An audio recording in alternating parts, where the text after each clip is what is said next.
ขอนอบน้อมแด่องค์สมเด็จพระสัมมาสัมพุทธเจ้าผู้ทรงคุณอันประเสริฐแม้ปรินิพพานนานแล้วขอนอบน้อมแด่พระธรรมขอนอบน้อมแด่พระสงฆ์กราบนมัสการหลวงพ่อวิลาศิลาโชโตกราบนมัสการพระคุณเจ้าทุกรูปทุกวัดธรรมสวัสดีเพื่อนกัลยาณมิตรทุกท่านที่กำลังติดตามรับฟังคลื่น FM 104.25 เมกะเฮิรตซ์สื่อสร้างสรรค์การเรียนรู้การศึกษาการปฏิบัติและเผยแผ่พระพุทธศาสนา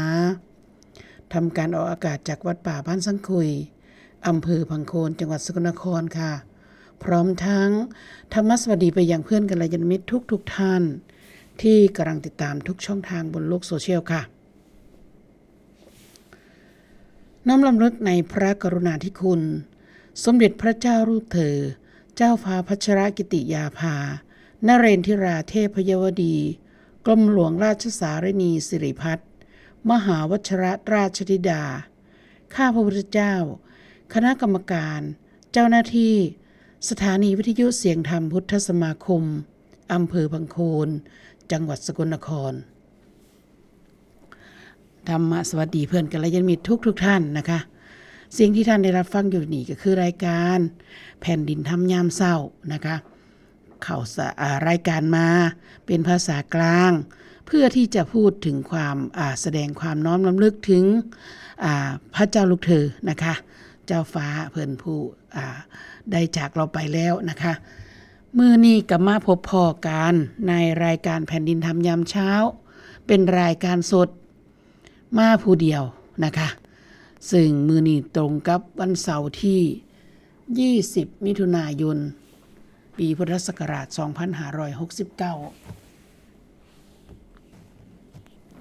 ตรงกับวันขึ้น6ค่ำเดือน8ค่ะมื้อนี้ก็มาผู้พอในรายการแผ่นดินธรรมยามเช้าคือเก่านะคะญาติธรรมที่กำลังติดตามรับฟังก็สามารถแจ้งผลของการรับฟังเสนอข้อคิดเห็นต่างๆสนทนากับผู้ดำเนินรายการได้ที่โทรศัพท์หมายเลข0420902271ค่ะ0420902271ค่ะมาพบพอกันในเสาร์วันเสาร์นะคะเป็นรายการสดมื้อนี้คุณแม่ครูเพิ่นขอตัวว่าบ่ค่อยสำบายปานใดนะคะเพราะเนื่องจากว่าช่วงนี้ถ้าได้เฮามีอาการป่วยเจ็บเป็นเอ็นอุ่นนะคะก็บ่สมควรที่จะไปในที่มันผู้คนพลุกพล่านนะคะเป็นที่สาธารณะเพราะว่ามันจะเป็นการแพร่เชื้อนะคะก็ต้องสกัดโดยการอยู่กับในสถานที่ของเฮานะคะรักษาให้มันหายเดี๋ยวนี้โรคภัยไข้เจ็บมันก็พัฒนาโตขึ้นนะคะพัฒนาโตขึ้นฤทธิ์ได้เร็วได้สูงสามารถติดต่อกับคนข้างๆได้อย่างง่ายได้นะคะฉะนั้นเฮาเป็นหยังเฮาก็ต้องรักษามาตรฐานตรงนี้ไว้โดยการที่กักบริเวณเจ้าของนะคะเพื่อ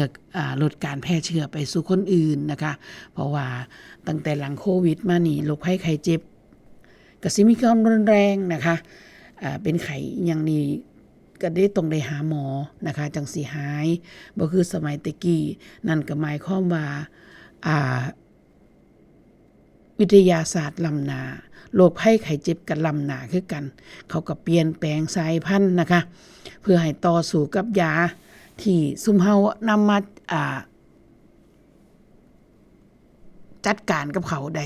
ยังเขาก็เตรียมพร้อมที่จะรับมือนะคะมื้อนี้อากาศทั้งวัดป่าบ้านสังกุยของเฮาก็รู้สึกท้องฟ้าโปร่งอยู่นะคะแต่ก็ยังเห็นเป็นไล่ๆว่ามีมืดมีเมฆอยู่นะคะแต่ก็คือสิบ่ตกดอกฝนก็ได้เพราะว่ามื้อวานนี้ก็เป็นคือสิมีฝนอยู่แต่ก็บ่เห็นมีฝนนะคะวันนี้ท้องฟ้าแจ่มใสมีเมฆแต่ก็คือสิบ่ฝนตกเนาะค่ะ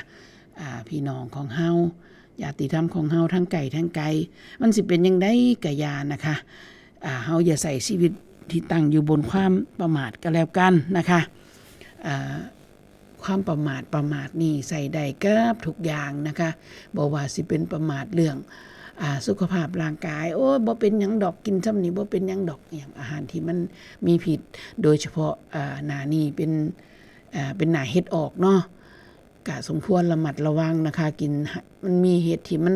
ออกมาเป็นพิษเป็นภัยนะคะผู้ใดบ่ฮู้ก็ต้องถามผู้ฮู้ระมัดระวังในการกินสมมุติว่าเฮาได้พลาดพลั้งกินไปแล้วก็ไปฮอดโรงพยาบาลหาหมอก็ให้ได้บอกเพิ่นเนาะว่าบอกเจ้าหน้าที่เพิ่นว่าเฮากินหยังมาเพื่อเขาเจ้าสิได้ซอยเหลือเฮาได้ทันท่วงทีแล้วก็ถูกต้องตามวิธีของมันนะคะถ้าเฮาบ่บอกเพิ่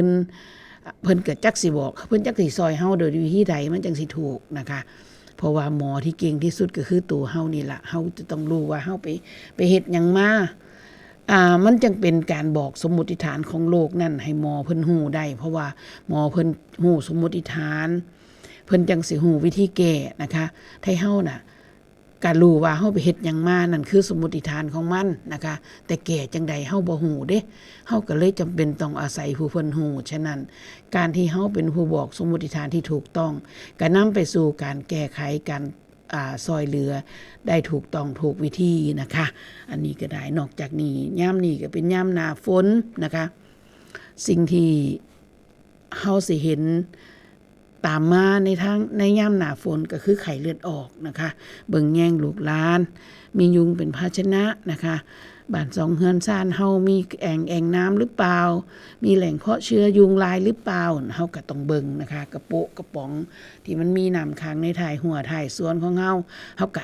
เบิ่งแยงนะคะเพื่อลดปริมาณยุงที่มันเกิดขึ้นมาแล้วมันก็มากัดลูกเต่าเราหลานเฮานี่ล่ะเนาะแม่เนาะภัยเกิดไปเป็นก็บ่อยากให้เกิดให้เป็นละถ้าเฮามีวิธีป้องกันรักษาได้อยู่ก็เฮ็ดจนถึงที่สุดแล้วถ้ามันยังสิเกิดก็ถือว่าเฮาได้ทำเต็มที่แล้วเนาะแต่ว่าก็คือว่านั่นล่ะอย่าได้พากันตั้งชีวิตใช้ชีวิตอยู่บนความประมาทนะคะบ่ว่าสิเป็นประมาทในวัยประมาทในเวลานะคะเพิ่นโอ้ยยังเศร้าอยู่บ่ทันตื่นดอกตื่นขึ้นมาสวยๆก็ได้ดอกบ่ทันทำมาหากินนะคะตื่นขึ้นมาสวยแล้วโอ้มันแดดร้อนเนี่ยมันแดดห่มซะก่อนจังไปนะคะอันนี้เป็นเรื่องของที่คนที่บ่มีความจริงใจต่อการใช้ชีวิตของเจ้าของนะคะผัดวันประกันพรุ่งนะคะถ้าสิ่งนั้นมันเฮ็ดมือดีได้เป็นยังจะต้องพัดเป็นมืออื่นเพื่อหยังนะคะอย่างเช่นเพิ่นบอกว่าผู้ที่อยู่บนความภาวนาในเรื่องของหลักสัจธรรมในคำสอนของพระพุทธศาสนาแม้มีชีวิตอยู่เพียงราตรีเดียวก็น่าชมเพิ่นว่าเนาะอันนี้ก็เป็นสิ่งที่เฮาเองก็จะต้องค้นขวายนะคะเพราะมันบ่เกิดขึ้นเองนะคะมันบ่เกิดขึ้นเองการศึกษาการภาวนาการไขควรธรรมะนี่นะคะมันบ่เกิดขึ้นเองเพราะว่าไทเฮาเป็นผู้ที่ถูกอวิชชาครอบงำบ่แม่นครอบงำแต่ชาตินี้เนาะแม่เนาะมันครอบงำมาหลายภพหลายชาติแล้วฉะนั้นไทเฮาก็บ่มีอย่างอื่นนอกจากเฮาก็จะต้องหันกลับมาฟังครูบาอาจารย์เพิ่นนะคะฟังแล้วก็อย่ามีอคติฟังแล้วก็ให้พิจารณาตามนะคะน้อมจิตไปอย่าเพิ่งคัดแย้งนะคะบางทีเฮาอาจสิฟังบ่ทันเข้าใจดอกแต่ก็ยังบ่ต้องไปอย่าไปฝ่าวไปมีอคติกับเพิ่นแต่การตั้งข้อสงสัยในการที่จะนำไปสู่การทำความเข้าใจอย่างยิ่งขึ้นอันนี้ก็บ่ได้ผิดนะคะมันก็ต้องสงสัยว่าโอ้มันแม่นอยู่บ่ลองพิจารณาเบิ่งนั่นคือการน้อมใจน้อมจิตเข้ามาตามพิจารณาตามเพิ่นที่เพิ่นเว้านะคะตั้งสติให้มันโดยการมีสมาธิคือเพิ่นว่านะคะน้อมจิตไปว่าสิ่งที่เพิ่นเว้านั้นมันจริงหรือบ่จริงแบบใดประกอบด้วยเหตุด้วยผลแบบใดนะคะหาเหตุหาผลมาหักมาล้างเฮาก็สิรู้ได้สักมื้อนึงแน่นอนแต่ถ้าเฮามีอคติคัดแย้งว่าเพิ่นเว้าบ่ถูกโอ้ยบ่ฟังดอกเพิ่นเว้าบ่ถูกจักเว้าอีหยังนี่แล้วก็เซาฟังไปผู้ที่สิเสียผลประโยชน์ก็คือตัวเฮาเองนะคะบ่แม่นสิเป็นคนอื่นนะคะทุกสิ่งทุกอย่างมันอยู่นำกัน การใส่ชีวิตของเฮานี่เองผู้ลางคนคันสิว่าคันว่าปฏิบัติธรรมศึกษาธรรมก็ต้องไปบวชเป็นหยังจังซี่หลวงพ่อบอกว่าอันนี้เป็นแค่ตัวช่วยนะคะบ่แม่นตัวปฏิบัติเด้ตัวปฏิบัติก็คือการที่เฮาจะต้องพิจารณาตามอริยสัจตามความจริงของมันว่าจริงๆแล้วมันเป็นแบบใดความจริงของมันเป็นแบบใดพิจารณาให้เห็นตามความเป็นจริงของมันนะคะนั่นคือตัวปฏิบัติอย่างแท้จริงอย่างเช่นเพิ่นบอกว่า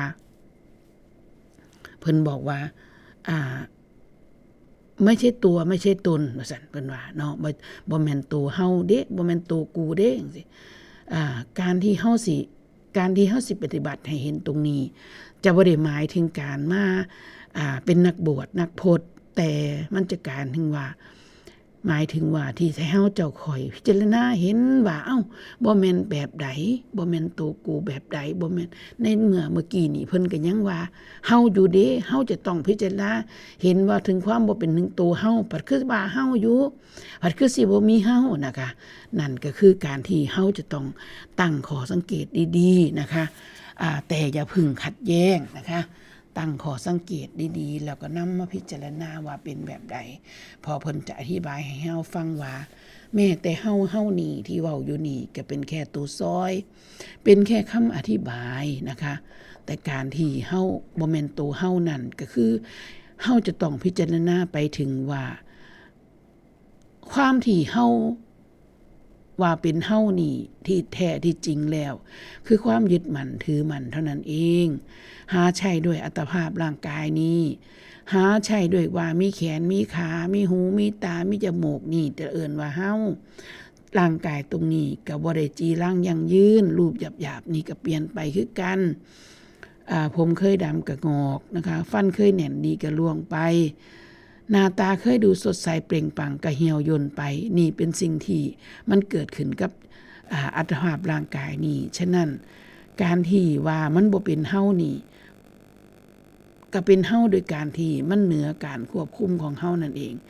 ก็ควบคุมตัวคันมันเป็นเจ็บมันป่วยก็ไปหาหมอก็ยกบอกมันยกมือมันก็ยกได้อยู่เด้บอกมันเกาหัวมันก็เกาได้อยู่เด้ปัจจุบันเนาะให้ระวังเด้อว่าถ้าเฮาคิดจังซั่นแล้วนี่มันจะเป็นความพานที่มีอยู่ในตัวเฮาได้แม่นะคะให้ระวังเพราะว่าผู้ที่เพิ่นเข้าใจธรรมะผู้ที่เพิ่นอุชุธรรมผู้ที่เพิ่นตั้งใจที่จะปฏิบัติธรรมจริงๆเพิ่นสิบ่มีข้อขัดแย้งเล็กๆน้อยๆแบบนี้เด้อันนี้เป็นการแท้นะคะบ่แม่นเหตุผลเป็นการสีข้างแต่แท้ไปบ่มีเหตุมีผลเว้าเข้าข้างเจ้าของเข้ากิเลสเจ้าของเข้าข้างกิเลสเจ้าของนะคะผู้เพิ่นเข้าศึกษาธรรมะจริงๆแล้วเพิ่นบ่มีปัญหากับข้อโต้แย้งเหล่านี้นะคะเพิ่นสินำคำเว้าคำเทศเหล่านั้นมากระทำไว้ในใจพิจารณาน้อมใจตามคำสอนคำเว้าอันนั้นไปนะคะสักมื้อนึงมันยังสิจนได้นะคะ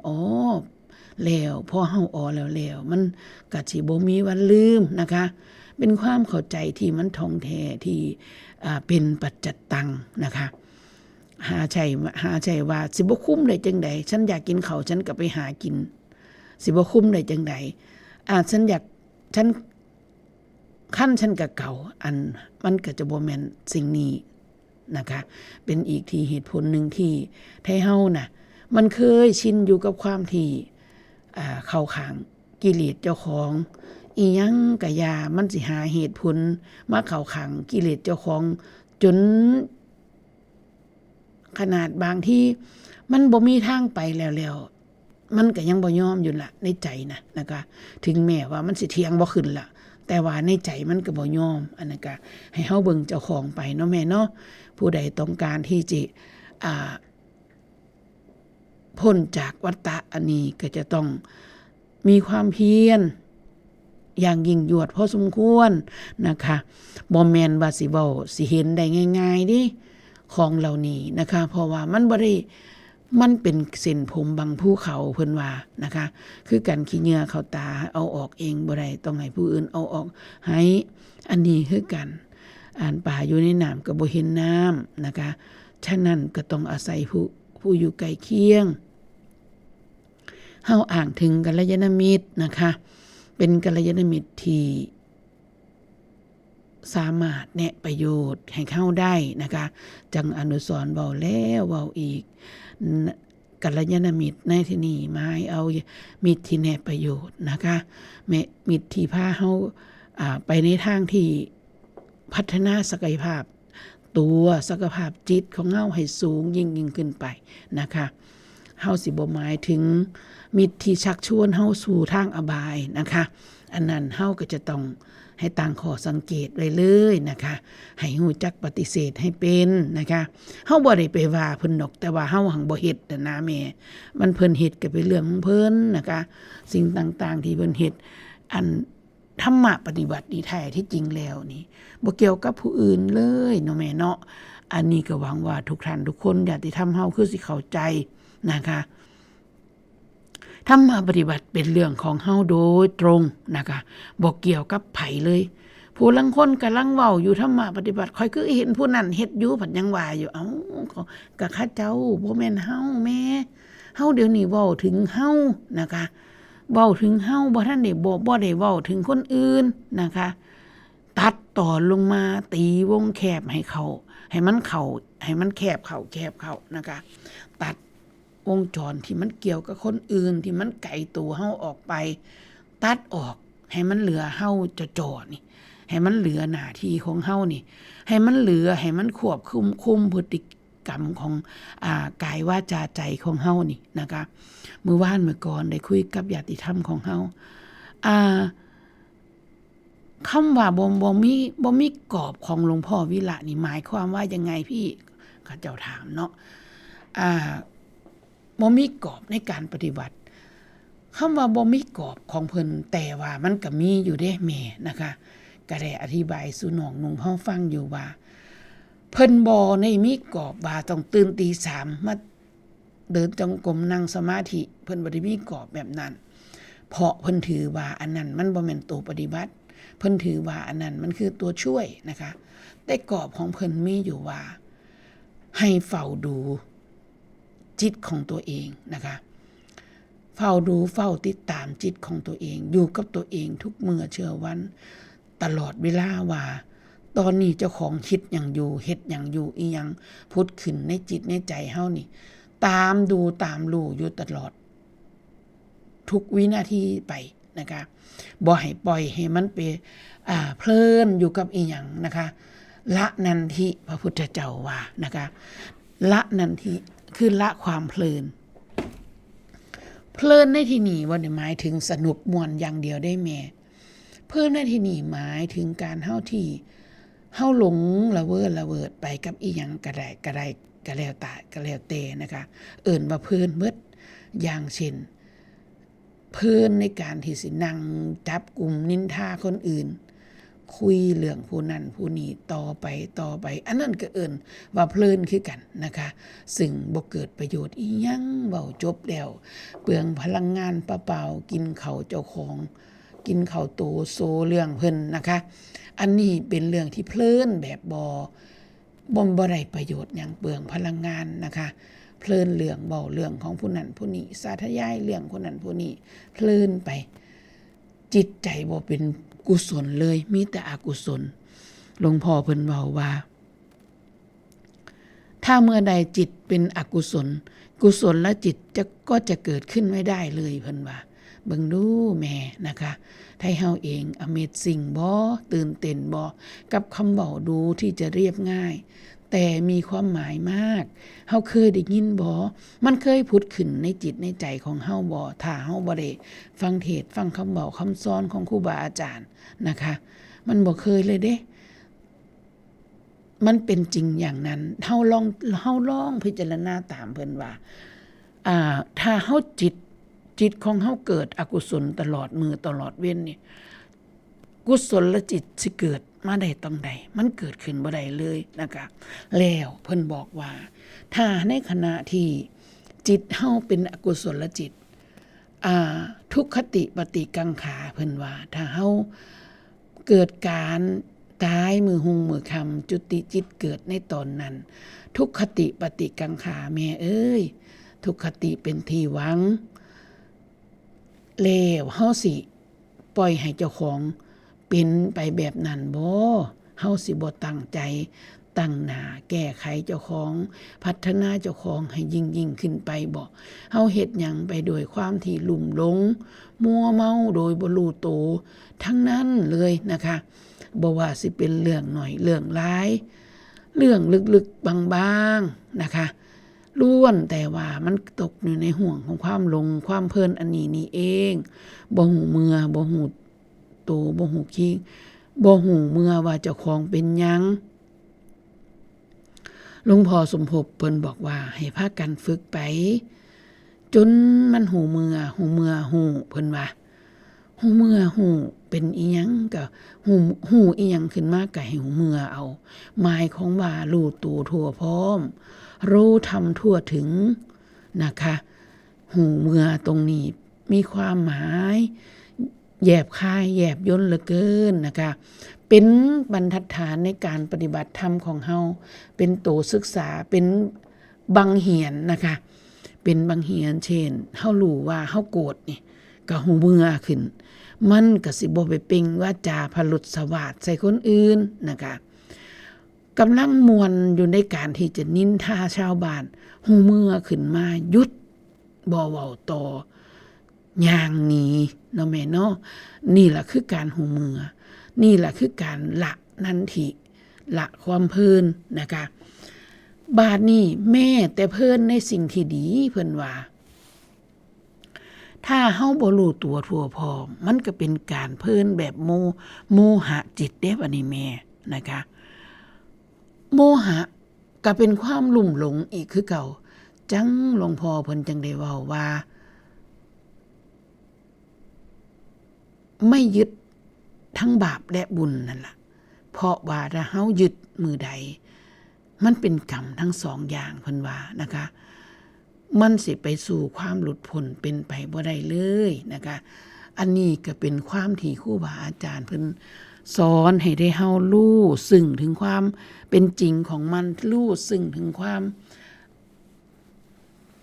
เป็นอริยสัจนะคะคือความจริงอันประเสริฐซึ่งเป็นความมี4ประการก็คือทุกข์สมุทัยนิโรธมรรคนะคะทุกข์เป็นสิ่งที่ควรกำหนดรู้เพิ่นว่าทุกข์ที่ถูกกำหนดรู้คือประตูของพระนิพพานเพิ่นว่าจังซี่เนาะเพราะว่าถ้าเฮาฮู้ว่ามันถูกถ้าเฮาฮู้ว่าเฮาถูกเฮา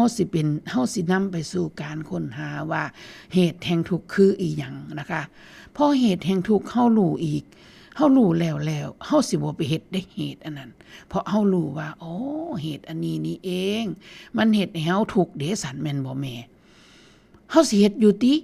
การที่เฮาเฮ็ดไปนั่นด้วยความบ่รู้แต่ทุกคนน่ะอยากได้ดีเบิดนะคะแต่เฮายังบ่รู้ว่าเหตุอันนี้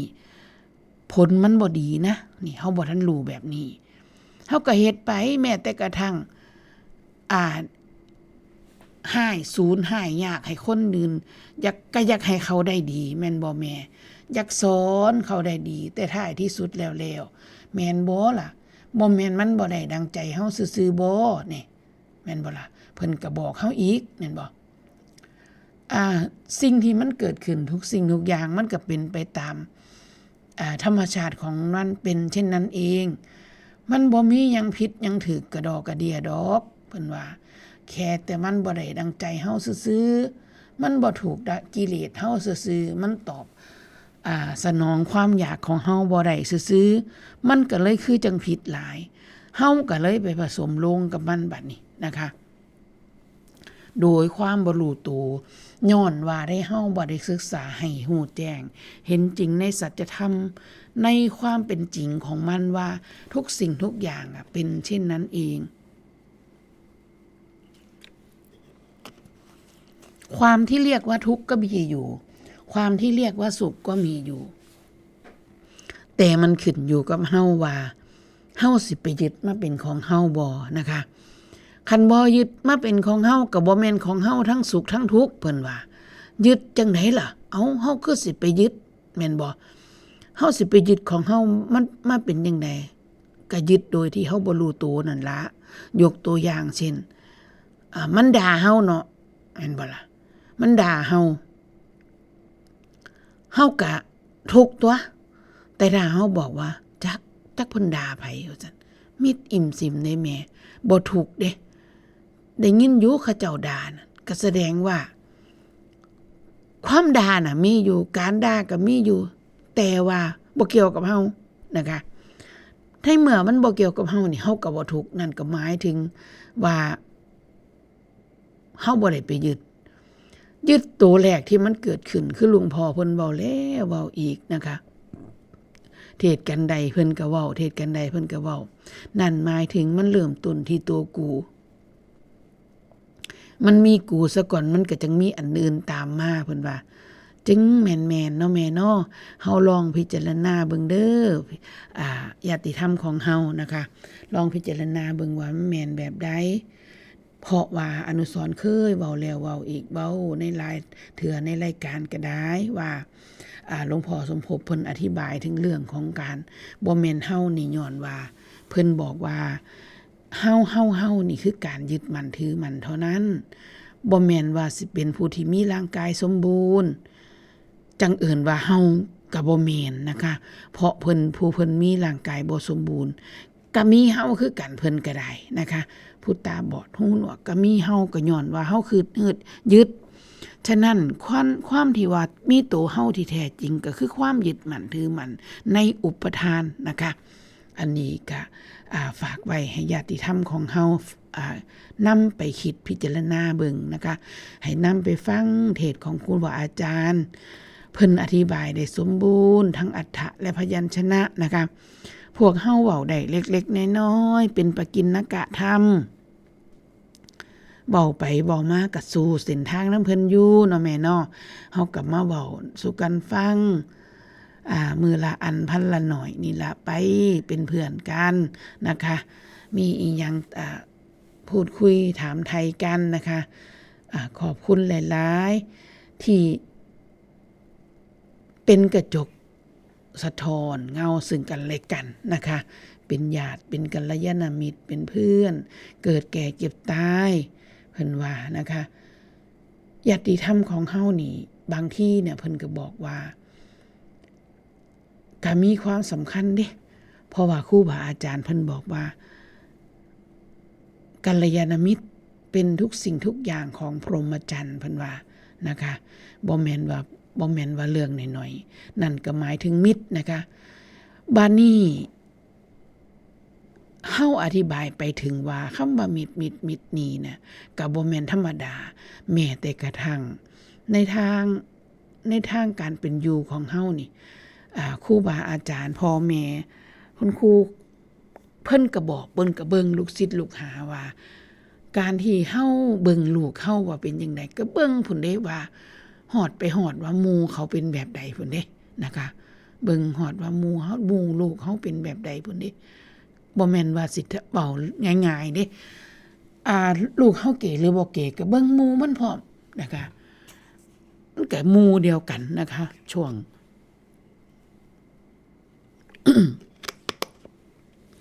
ช่วงที่เขาเป็นวัยรุ่นนะคะเพื่อนฝูงเขาเป็นแบบใด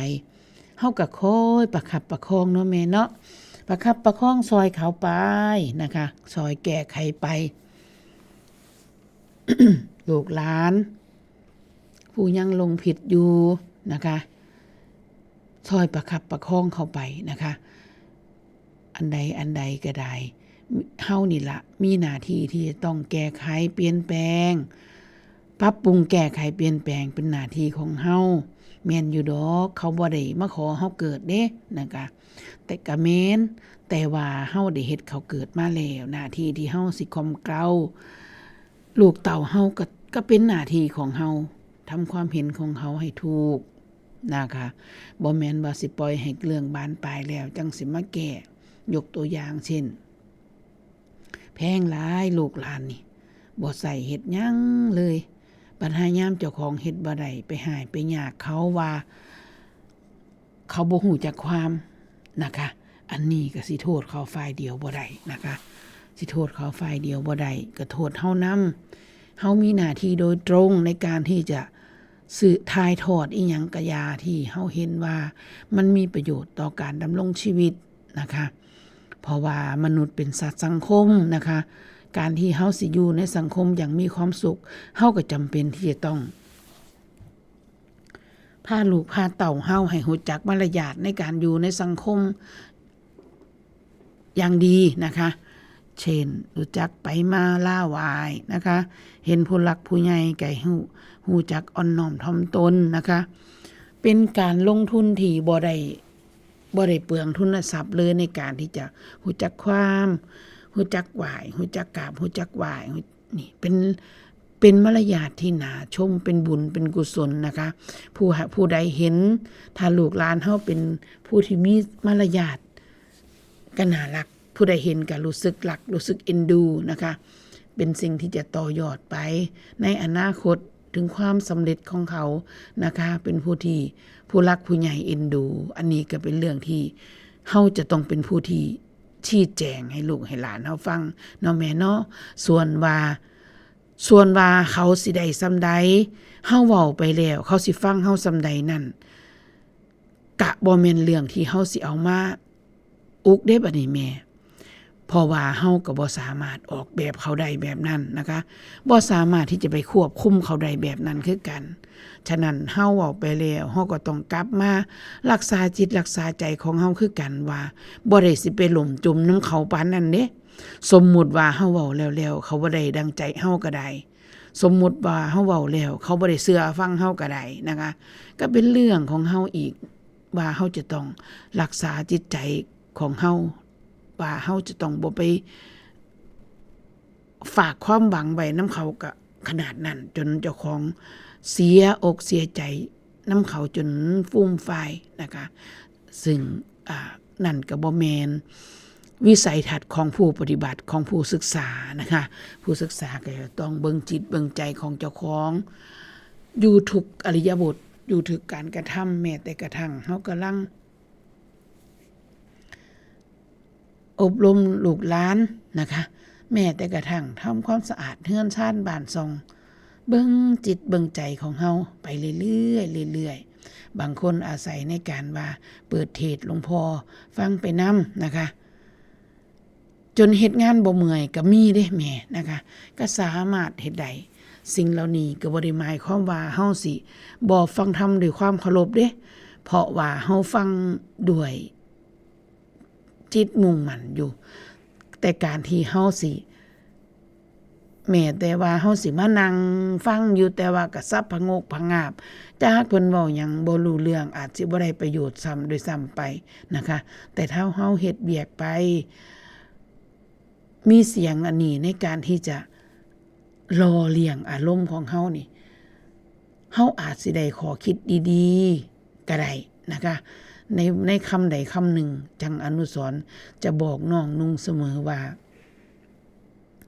การที่เฮาฟังเทศน์หลวงพ่อน่ะมันบ่จำเป็นต้องไปฟังแล้วก็จำได้ทุกคำเว้าหรอกเพราะว่ามันเป็นไปบ่ได้อยู่แล้วที่เฮาสิจำได้ทุกคำนะคะมันเป็นไปบ่ได้อยู่แล้วแต่ขอให้เฮาทุกคนน่ะจำคำใดคำหนึ่งให้ได้ในกันนั้นนะคะจำคำใดคำหนึ่งให้ได้ในกันหนึ่งแล้วนำมาเป็นตัวปฏิบัติให้ได้นะคะ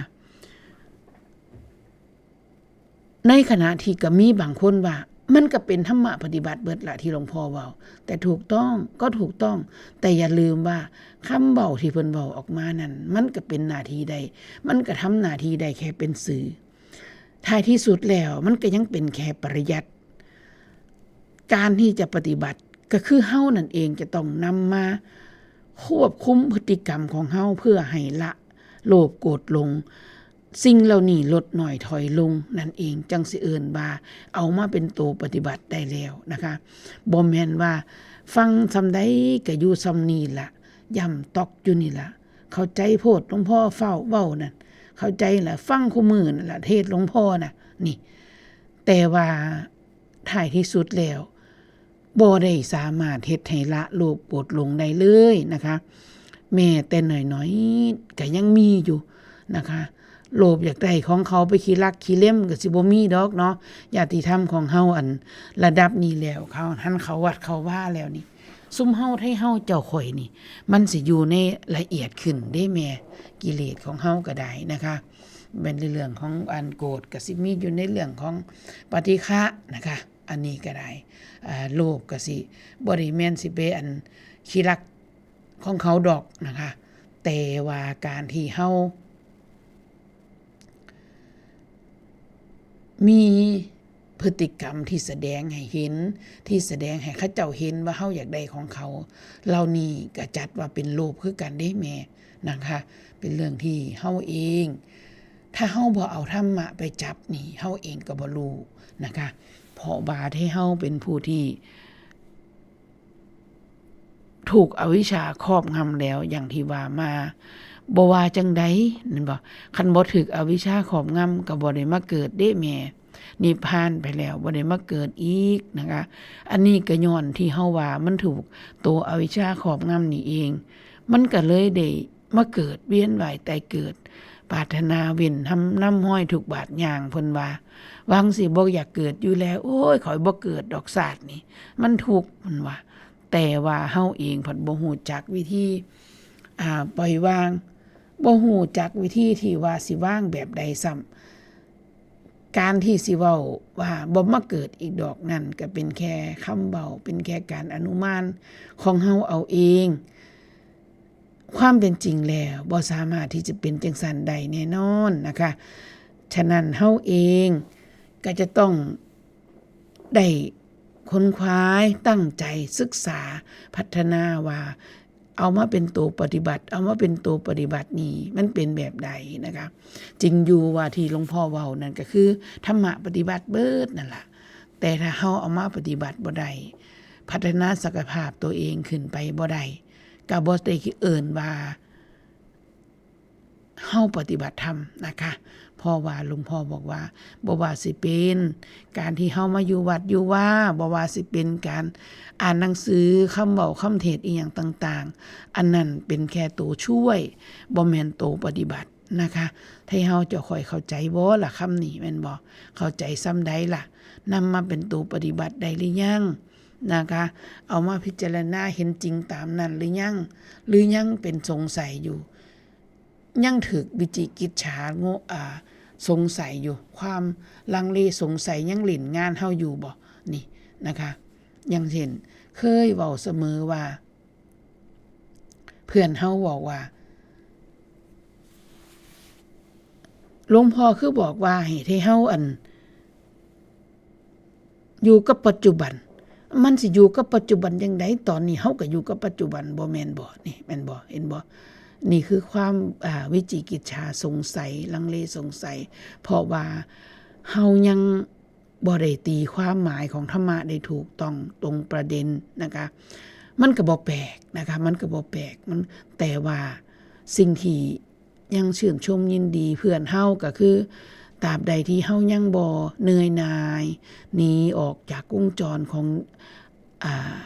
คำเทศน์คำสอนของครูบาอาจารย์จะมีสักมือหนึ่งที่เฮาจะเข้าใจแน่นอนตีโจทย์แตกแน่นอนนะคะเพราะหลวงพ่อเองเพิ่นก็บอกว่าพวกเฮาทุกคนนั่นก็เป็นเวไนอยู่แต่ว่ามันยังบ่ถึงเวลาเท่านั้นเองเพิ่นว่านะคะอันนี้เฮาก็ฟังไปเนาะแม่เนาะจังใดก็ได้นะคะมันบ่แปลกดอกที่เฮาบ่รู้มันบ่แปลกหรอกที่เฮาบ่สักเข้าใจนะคะแม้แต่กระทั่งบ่มีกูจังได๋ก็ตัวกูเทินเถออยู่นี่เหล่านี้ต่างๆนะคะเป็นความเฮาถึกวิจิกิจฉาเล่นงานเฮาบ่แปลกนะคะขออย่างเดียวว่าให้ฟังต่อไปเด้อฟังเทศนะคะอย่าไปข้านพุทธพจน์กันแล้วกันนะคะอย่างเช่นอนุสรณ์เคยเว้าแล้วเราอีกว่าญาติธรรมของเฮาเคยเว้าว่าอย่าคบมิตรชั่วเพิ่นว่าแล้วสิให้คนชั่วไปคบกับไผอันนี้เพิ่นก็เคยเว้าเนาะฉะนั้นบ่ต้องสงสัยเลยเด้อแม่เด้อเขาเจ้าก็คบหมู่เขาเจ้านั่นล่ะ อันนี้ถ้าเฮามีความคิดแบบนี้แสดงว่าเฮากำลังคิดว่าตั้งตนเจ้าของว่าเจ้าของเป็นผู้ดีนะคะซึ่งมันบ่แม่นนะคะคันเฮาไปคิดว่าเจ้าของเป็นผู้ดีก็เป็นผู้ดีแค่ความคิดของเฮานะคะการที่ว่าเฮาสิเป็นผู้ดีนั่นมันก็ต้องอยู่ที่ความคิดความอ่านการปฏิบัติตนของเฮาพุ่นแม้แต่กระทั่งเฮาเว้าจังซี่อย่าคิดว่าเป็นเรื่องเล่นๆนะคะเพราะว่ามันเป็นการข้านพุทธพจน์พระพุทธเจ้าเป็นคนตรัสไว้ว่าอย่าคบคนพาลแหมถ้าเฮามีความเห็นแบบนี้มันไปข้านพุทธพจน์พุ่นเด้มันบ่แม่นธรรมดาเด้น่ากลัวนะคะน่ากลัวว่าสักมื้อหนึ่งพญามารสิซิ่วเฮาไปกิน เพราะว่ามันเริ่มเห็นผิดเป็นถูกนะคะมิจฉาทิฐิเกิดขึ้นอย่างยิ่งยวดอนุสรณ์เคยคุยกับเพื่อนตั้งแต่สมัยแต่ดนๆแล้วล่ะตอนนั้นเจ้าของกะบ่ทันได้ศึกษาธรรมะอีหยังมากมายดอกเขาเว้าว่าทำดีน่ะก็ไม่ใช่จะได้รับผลดีตอบแทนสักเท่าไหร่หรอกนะว่าสั่นพระเจ้าว่าตอนนั้นเนาะเฮาเองก็บ่ได้มีความรู้ที่สิอธิบายลึกซึ้งอีหยังมากมายดอกแต่ก็ได้คุยกับเพื่อนไปว่าเฮ้ยอย่าไปเว้าจังซั่นคำว่าดีนี่มันก็จะต้องสมเหตุสมผลเด้จังเอิ้นว่าดีการที่เฮาบางครั้งนี่มันบ่ด้วยเหตุผลมันบ่ชอบด้วยเหตุผลแสดงว่ามันไม่อุจุธรรมมันบ่ตรงต่อธรรมฉะนั้นผลออกมานี่มันก็จะบ่แม่นแบบนั้นเด้มันก็จะบ่ได้แม่นดีอย่างที่เฮาคิดเด้แล้วก็บ่ได้ดีตามมาตรฐานของคำว่าดีพร้อมเพราะว่าเฮาเป็นผู้เฮ็ดเหตุมันก็เลยบ่ดีเพราะว่าเฮาบ่รู้ว่าเหตุอันนั้นมันบ่พอดีทำดีนี่ก็ต้องพอดีจังสิเอิ้นว่าดีเพราะเพิ่นเว้าไว้ว่าดีใดไม่มีโทษดีนั้นชื่อว่าดีเลิศเพิ่นว่าเนาะบาดนี้เฮาผัดเฮ็ดดีอยู่ผัดเฮาบ่เห็นว่าในนั้นมันมีโทษอยู่นะคะอย่างเช่นบางคนนี่ใจดีซอยเหลือคนซอยจนเจ้าของถูกก็เอิ้นว่ามันมีโทษล่ะมันเบียดเบียนเจ้าของนะคะอันนี้ก็ต้องเบิ่งดีๆนะคะมันมีโทษแล้วมันเบียดเบียนเจ้าของฉะนั้นการที่เฮาเฮ็ดอีหยังซอยเหลือคนซอยเหลือเพื่อนก็ต้องเฮ็ดได้เท่าที่เฮาเฮ็ดได้บ่แม่นว่าสิเฮ็ดจนเบียดเบียนเจ้าของนะคะอันนี้ก็จะต้องเป็นดีที่ไม่มีโทษจังสิเอิ้นว่าดีหลายๆคนก็สิอาจได้ยินว่าทำดีได้ดีมีที่ไหนทำชั่วได้ดีมีถมไปเนาะมันจะมีคำเว้าจังสี่มาตลอดเฮาก็อย่าไปหลงไปเนาะหลงเนาะนำเขาเจ้าเด้เขาเจ้าเว้าก็สร้างเขาเจ้าดอกนะคะมันบ่แม่นนะคะเฮาก็บ่เฮ็ดล่ะแต่เพิ่นเว้าเขาเจ้าเว้าเป็นเรื่องของเขาเจ้าบ่เกี่ยวกันกับเฮาแต่เฮาขอให้เฮาตั้งมั่นไว้ในความดีถูกต้องชอบธรรมอนุสรณ์เน้นคำนี้นะคะทุกสิ่งทุกอย่างบางครั้งมันก็ถูกต้องเพราะมันถูกใจเฮานะคะแต่มันบ่ชอบธรรมมันบ่ถูกต้องตามธรรมมันบ่อุจุธรรมเพิ่นว่านะคะเพราะว่าให้เฮาเจ้าข่อยทุกท่านทุกคนนี่เฮาเป็นผู้มีกิเลสเดะนะแม่พวกเฮาถูกกิเลสครอบงำแล้วเป็นผู้มีกิเลสครอบงำแล้วนี่มันก็เลยบางทีมันก็อยากเข้าข้างเจ้าของอยู่เด้เว้าหยังก็ได้เนาะเจ้าของผิดปานใดมันก็แท้อยู่นั่นล่ะนะคะเพราะว่าผู้เพิ่นฮู้จริงนี่เพิ่นถูกเขากล่าวตูนี่เพิ่นจะรู้แล้วก็ปล่อยวางว่าเป็นเช่นนั้นเองได้ไทเฮาผัดยังอยู่ในภาวะที่รู้มากยากนานเนาะแม่เนาะรู้เพราะมันบ่พอสิรู้แล้วก็วางได้รู้เพราะกำกามันยังบ่รู้จริงมันก็เลยลุบเข้าลุบออกอยู่มื้อนึงวันนึงก็เทิงขึ้นสวรรค์เทิงลงนรกอยู่เนาะอันใดตอนใดอันตามทันความคิดเจ้าของก็พ่ออยู่ได้อยู่ แต่มือใดมือหนึ่ง ตามบ่ทันความคิดเจ้าของก็ห่วยอย่างหน่อยๆก็3 ชั่วโมงพุ่นแหล้วมันจังเซามันยังลงได้เนาะว่าจังสิลงได้ว่าเอ้ามันสร้างเถาะหรือว่าก็สร้างมันเถาะหรือว่าช่างหัวมันอีหยังจังสิเกิดขึ้นก็สภาวะจังสิเกิดขึ้นกับจิตใจของเฮาเนาะค่ะมันก็หลงอยู่หั่นห้วยบ่แม่นน้อยๆแล้วเนาะเป็นธรรมดาของปุถุชนเพิ่นว่านะคะแต่ว่าเฮาเฮ็ดเฮาเรียนเฮารู้จังซี่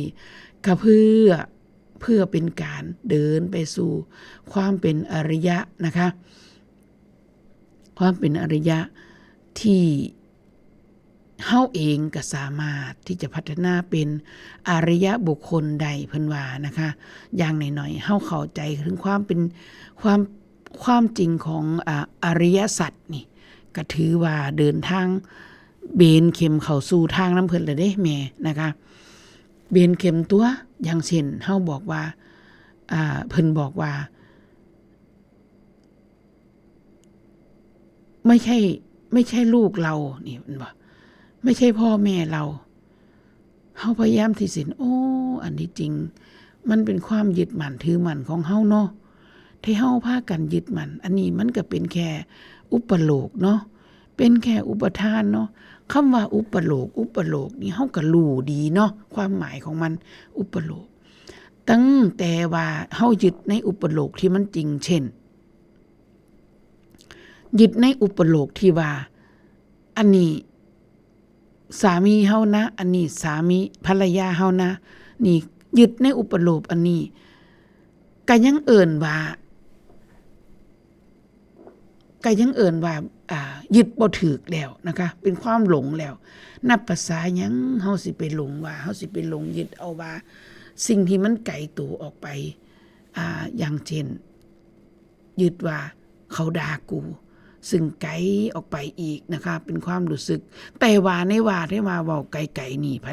ดมันผัดไกลได้แม่เพราะว่ามันเกี่ยวกับความรู้สึกมันไวต่อความรู้สึกเพราะว่าอีหยังก็อย่ามันเริ่มต้นที่จิตคือหลวงพ่อว่านะคะการที่เฮาสิยึดว่าลูกเมียเฮาสามีเฮานี่มันก็ยึดที่จิตบาดนี้การที่เว้าอีหยังที่มันมีผลต่อจิตไว้นี่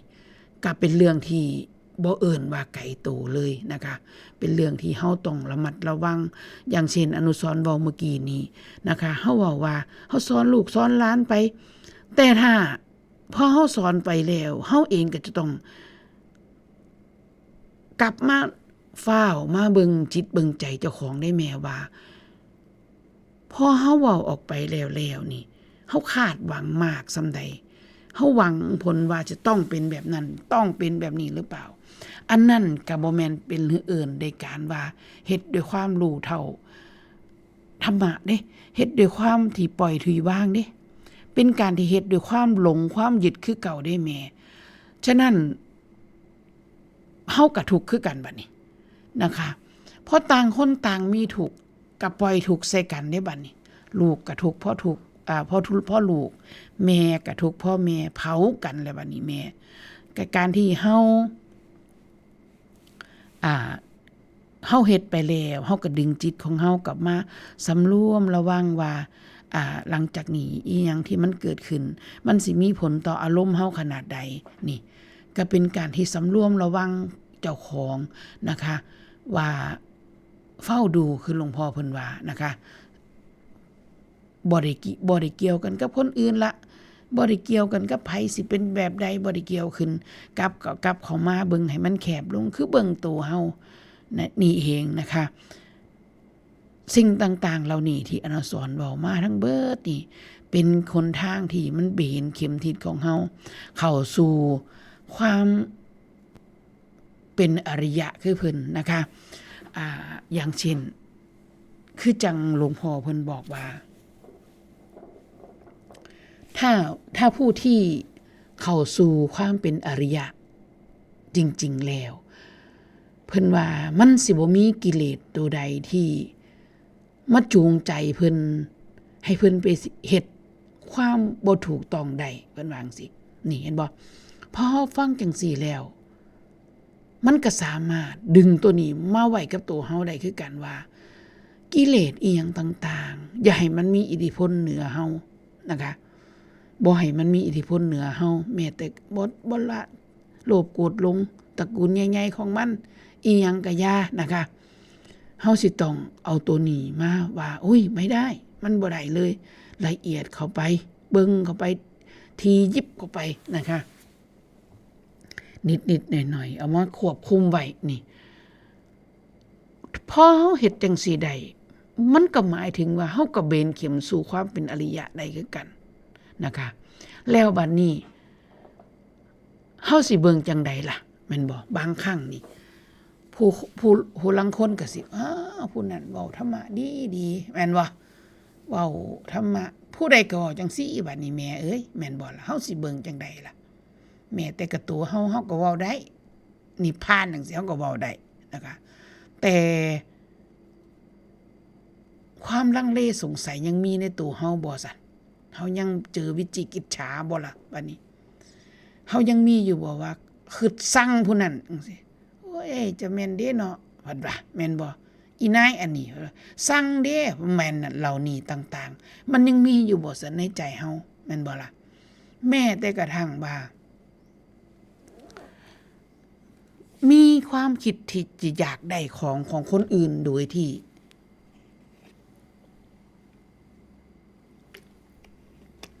ได้มาบ่ชอบทำหรือเปล่าให้ระวังว่าให้เฮานี่มันเข้าข้างเจ้าของได้แม่นะคะให้ระวังว่าเป็นจังไดที่เฮาผัดเข้าข้างเจ้าของบางครั้งมันก็โอ้ยเขาเพิ่นให้มาเด้ล่ะจังซี่นะเขาเจ้าให้มาเด้ล่ะจังซี่มันก็มีบ่ว่าเฮาเป็นคนที่แสดงละครในการที่ว่าเรียบๆเคียงๆหรือเปล่านี่เห็นบ่ความเหล่านี้มันมีอยู่บ่ในตัวเฮานะคะหลงบัดนี้หลงว่า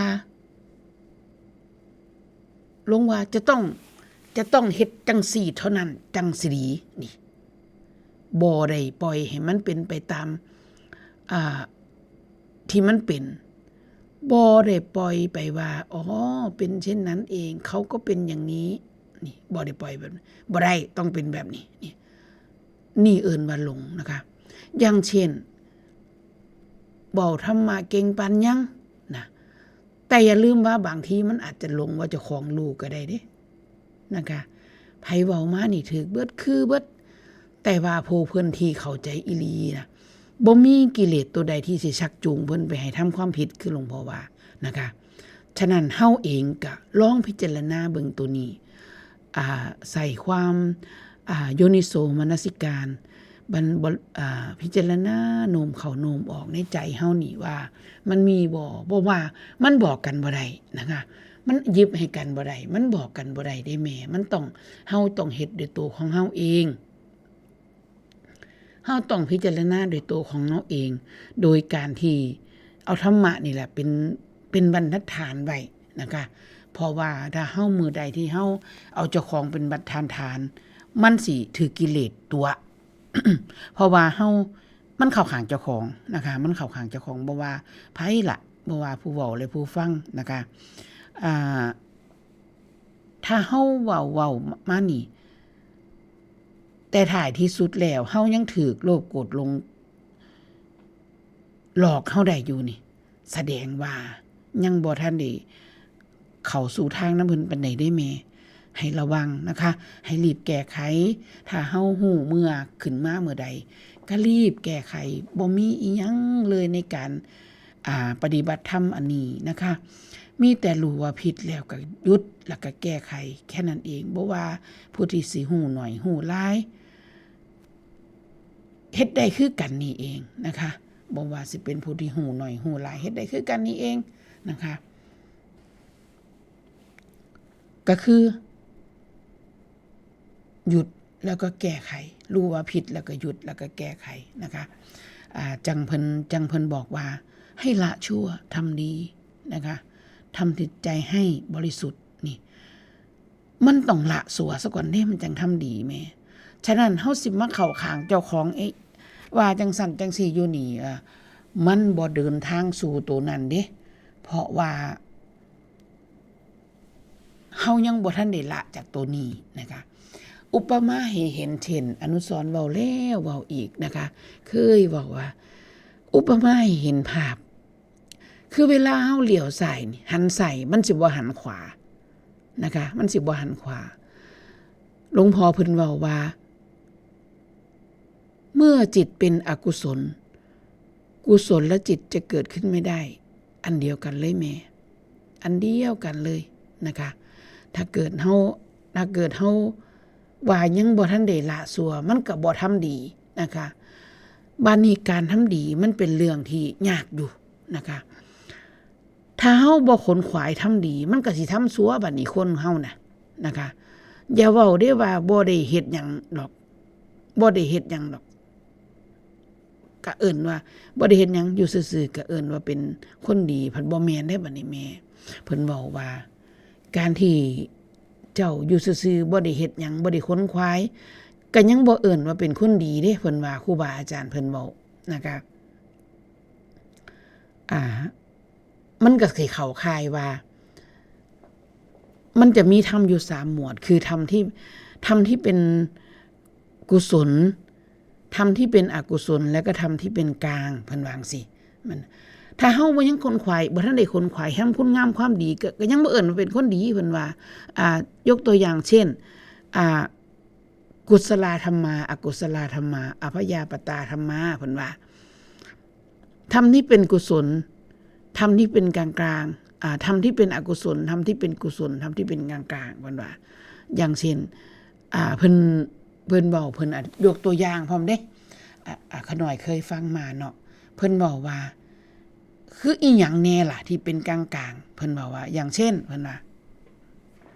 ตื่นเช้าขึ้นมาโอ้ยมื้อนี้ไปเล่นโบกดีกว่าเพิ่นว่าจังซี่เนาะไปสู่อบายละเด้นั่นเพิ่นว่าตื่นเช้าขึ้นมาโอ้มื้อนี้ใส่บาตรดีกว่าไปจังหันดีกว่าอันนี้เป็นบุญเพิ่นว่าลังเทื่อตื่นขึ้นมาโอ้บ่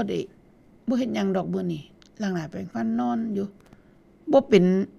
บาปแต่ก็บ่เป็นบุญเพิ่นว่านี่เห็นบ่แม่เฮาเห็นอาการบ่จังว่ามันได้มันต้องได้ฟังครูบาอาจารย์เว้าได้แม่ให้เฮาเจ้าข่อยนี่มันบ่เข้าใจขนาดฟังเพิ่นอยู่ปานใดก็ยังบ่เข้าใจแถมมีน้ำซ้ำสิไปจะอันแจ้งข้อหาเพิ่นอีกมันบอกคือเพิ่นบอกล่ะสิไปสร้างข้อหาให้เพิ่นอีกซ้ำด้วยซ้ำไปว่าเพิ่นบอกบ่ถูกอีกด้วยซ้ำไปนี่ฉะนั้นนี่มันร้ายมากกิเลสนะคะเป็นเรื่องที่อยู่กับตัวเฮาทุกคนท่านทุกคนแต่บ่เห็นโดยตนเองต้องอาศัยครูบาอาจารย์เป็นผู้ชี้ผู้แนะต้องอาศัยธรรมะเป็นผู้คัดเกลาเป็นผู้แก้ไขนะคะมีผู้ชี้ผู้แนะแล้วถ้าเฮาบ่เอามาปฏิบัติบ่เอาธรรมะตัวนั้นมาปฏิบัติก็บ่เกิดผลอีหยังเลยนะคะอันนี้ก็ได้นะคะเป็นเรื่องที่เฮาเจ้าข่อยก็ต้องได้สมควรที่จะเอามากระทำไว้ในใจนะคะเว้ามาทั้งเบิดทั้งมวลเป็นไปปานไปชั่วโมงหนึ่งนะขออนุญาตเปิดเพลงให้มวลๆให้ฟังสักเพลงหนึ่งนะคะขออนุญาตพักแป๊บหนึ่งนะคะ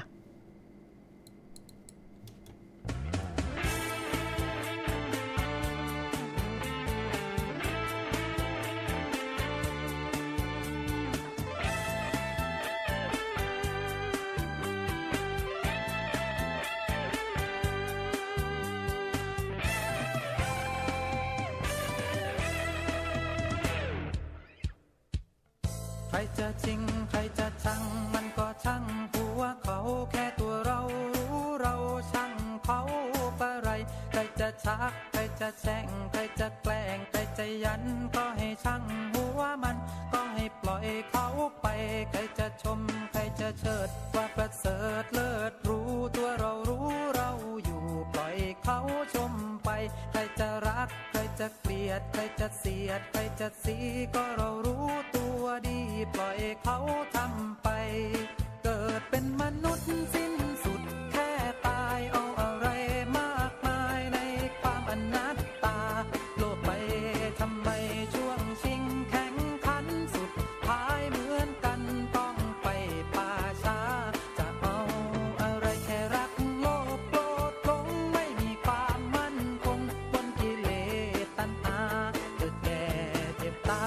จะไปยึดมันสัพพะสังขารล้วนอนิจจาปล่อยวางมันเสียทุกโคตินนา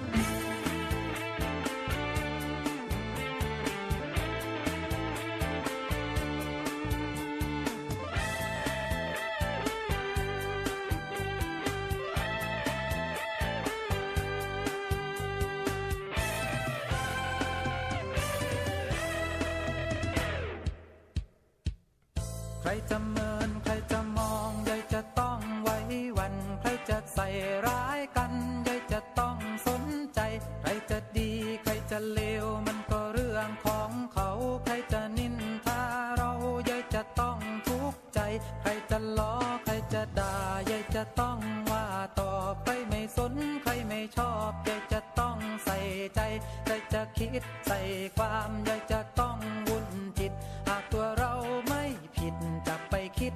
ทำไมเกิดเป็นมนุษย์สิ้นสุดแค่ตายประดุจดังท่อนไม้ล้มทับโลกาหมดลม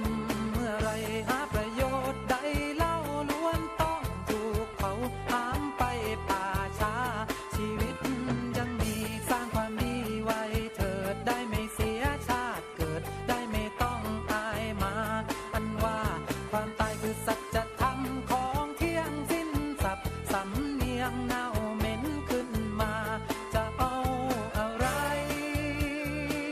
จะเอาอะไรกันนักหนา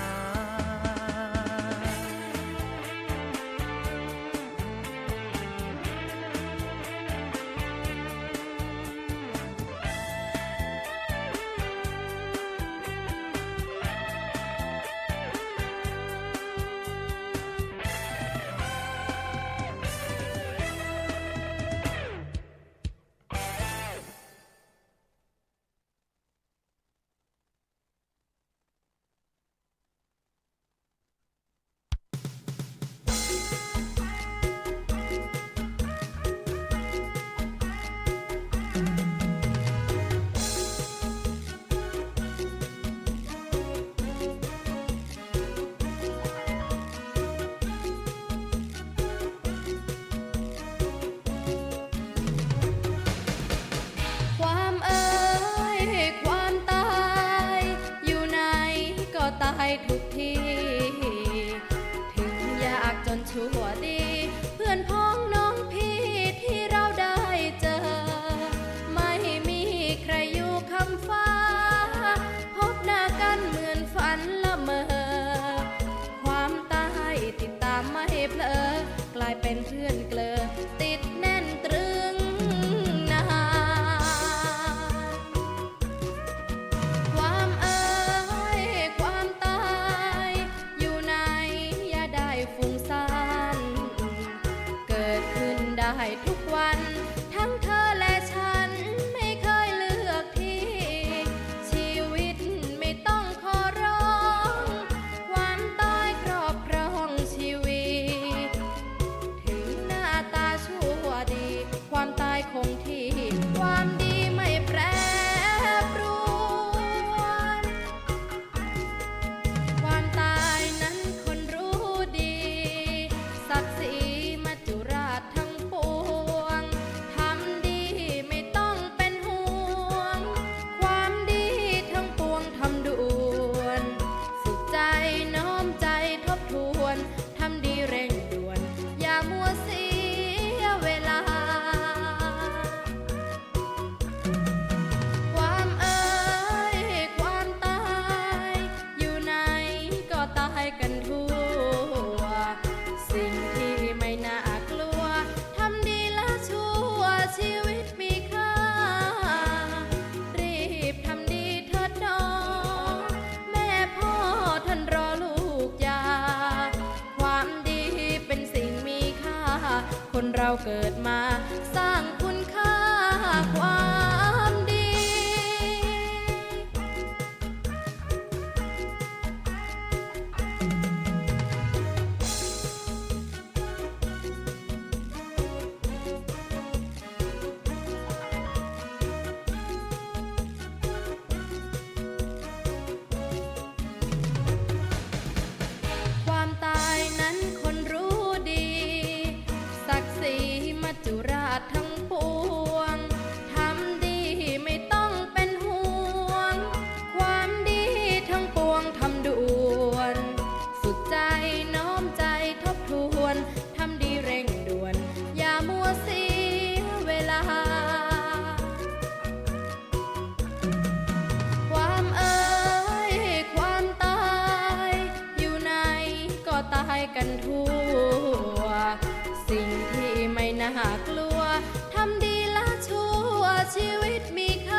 คนเราเกิดมาสร้างคุณค่าความดี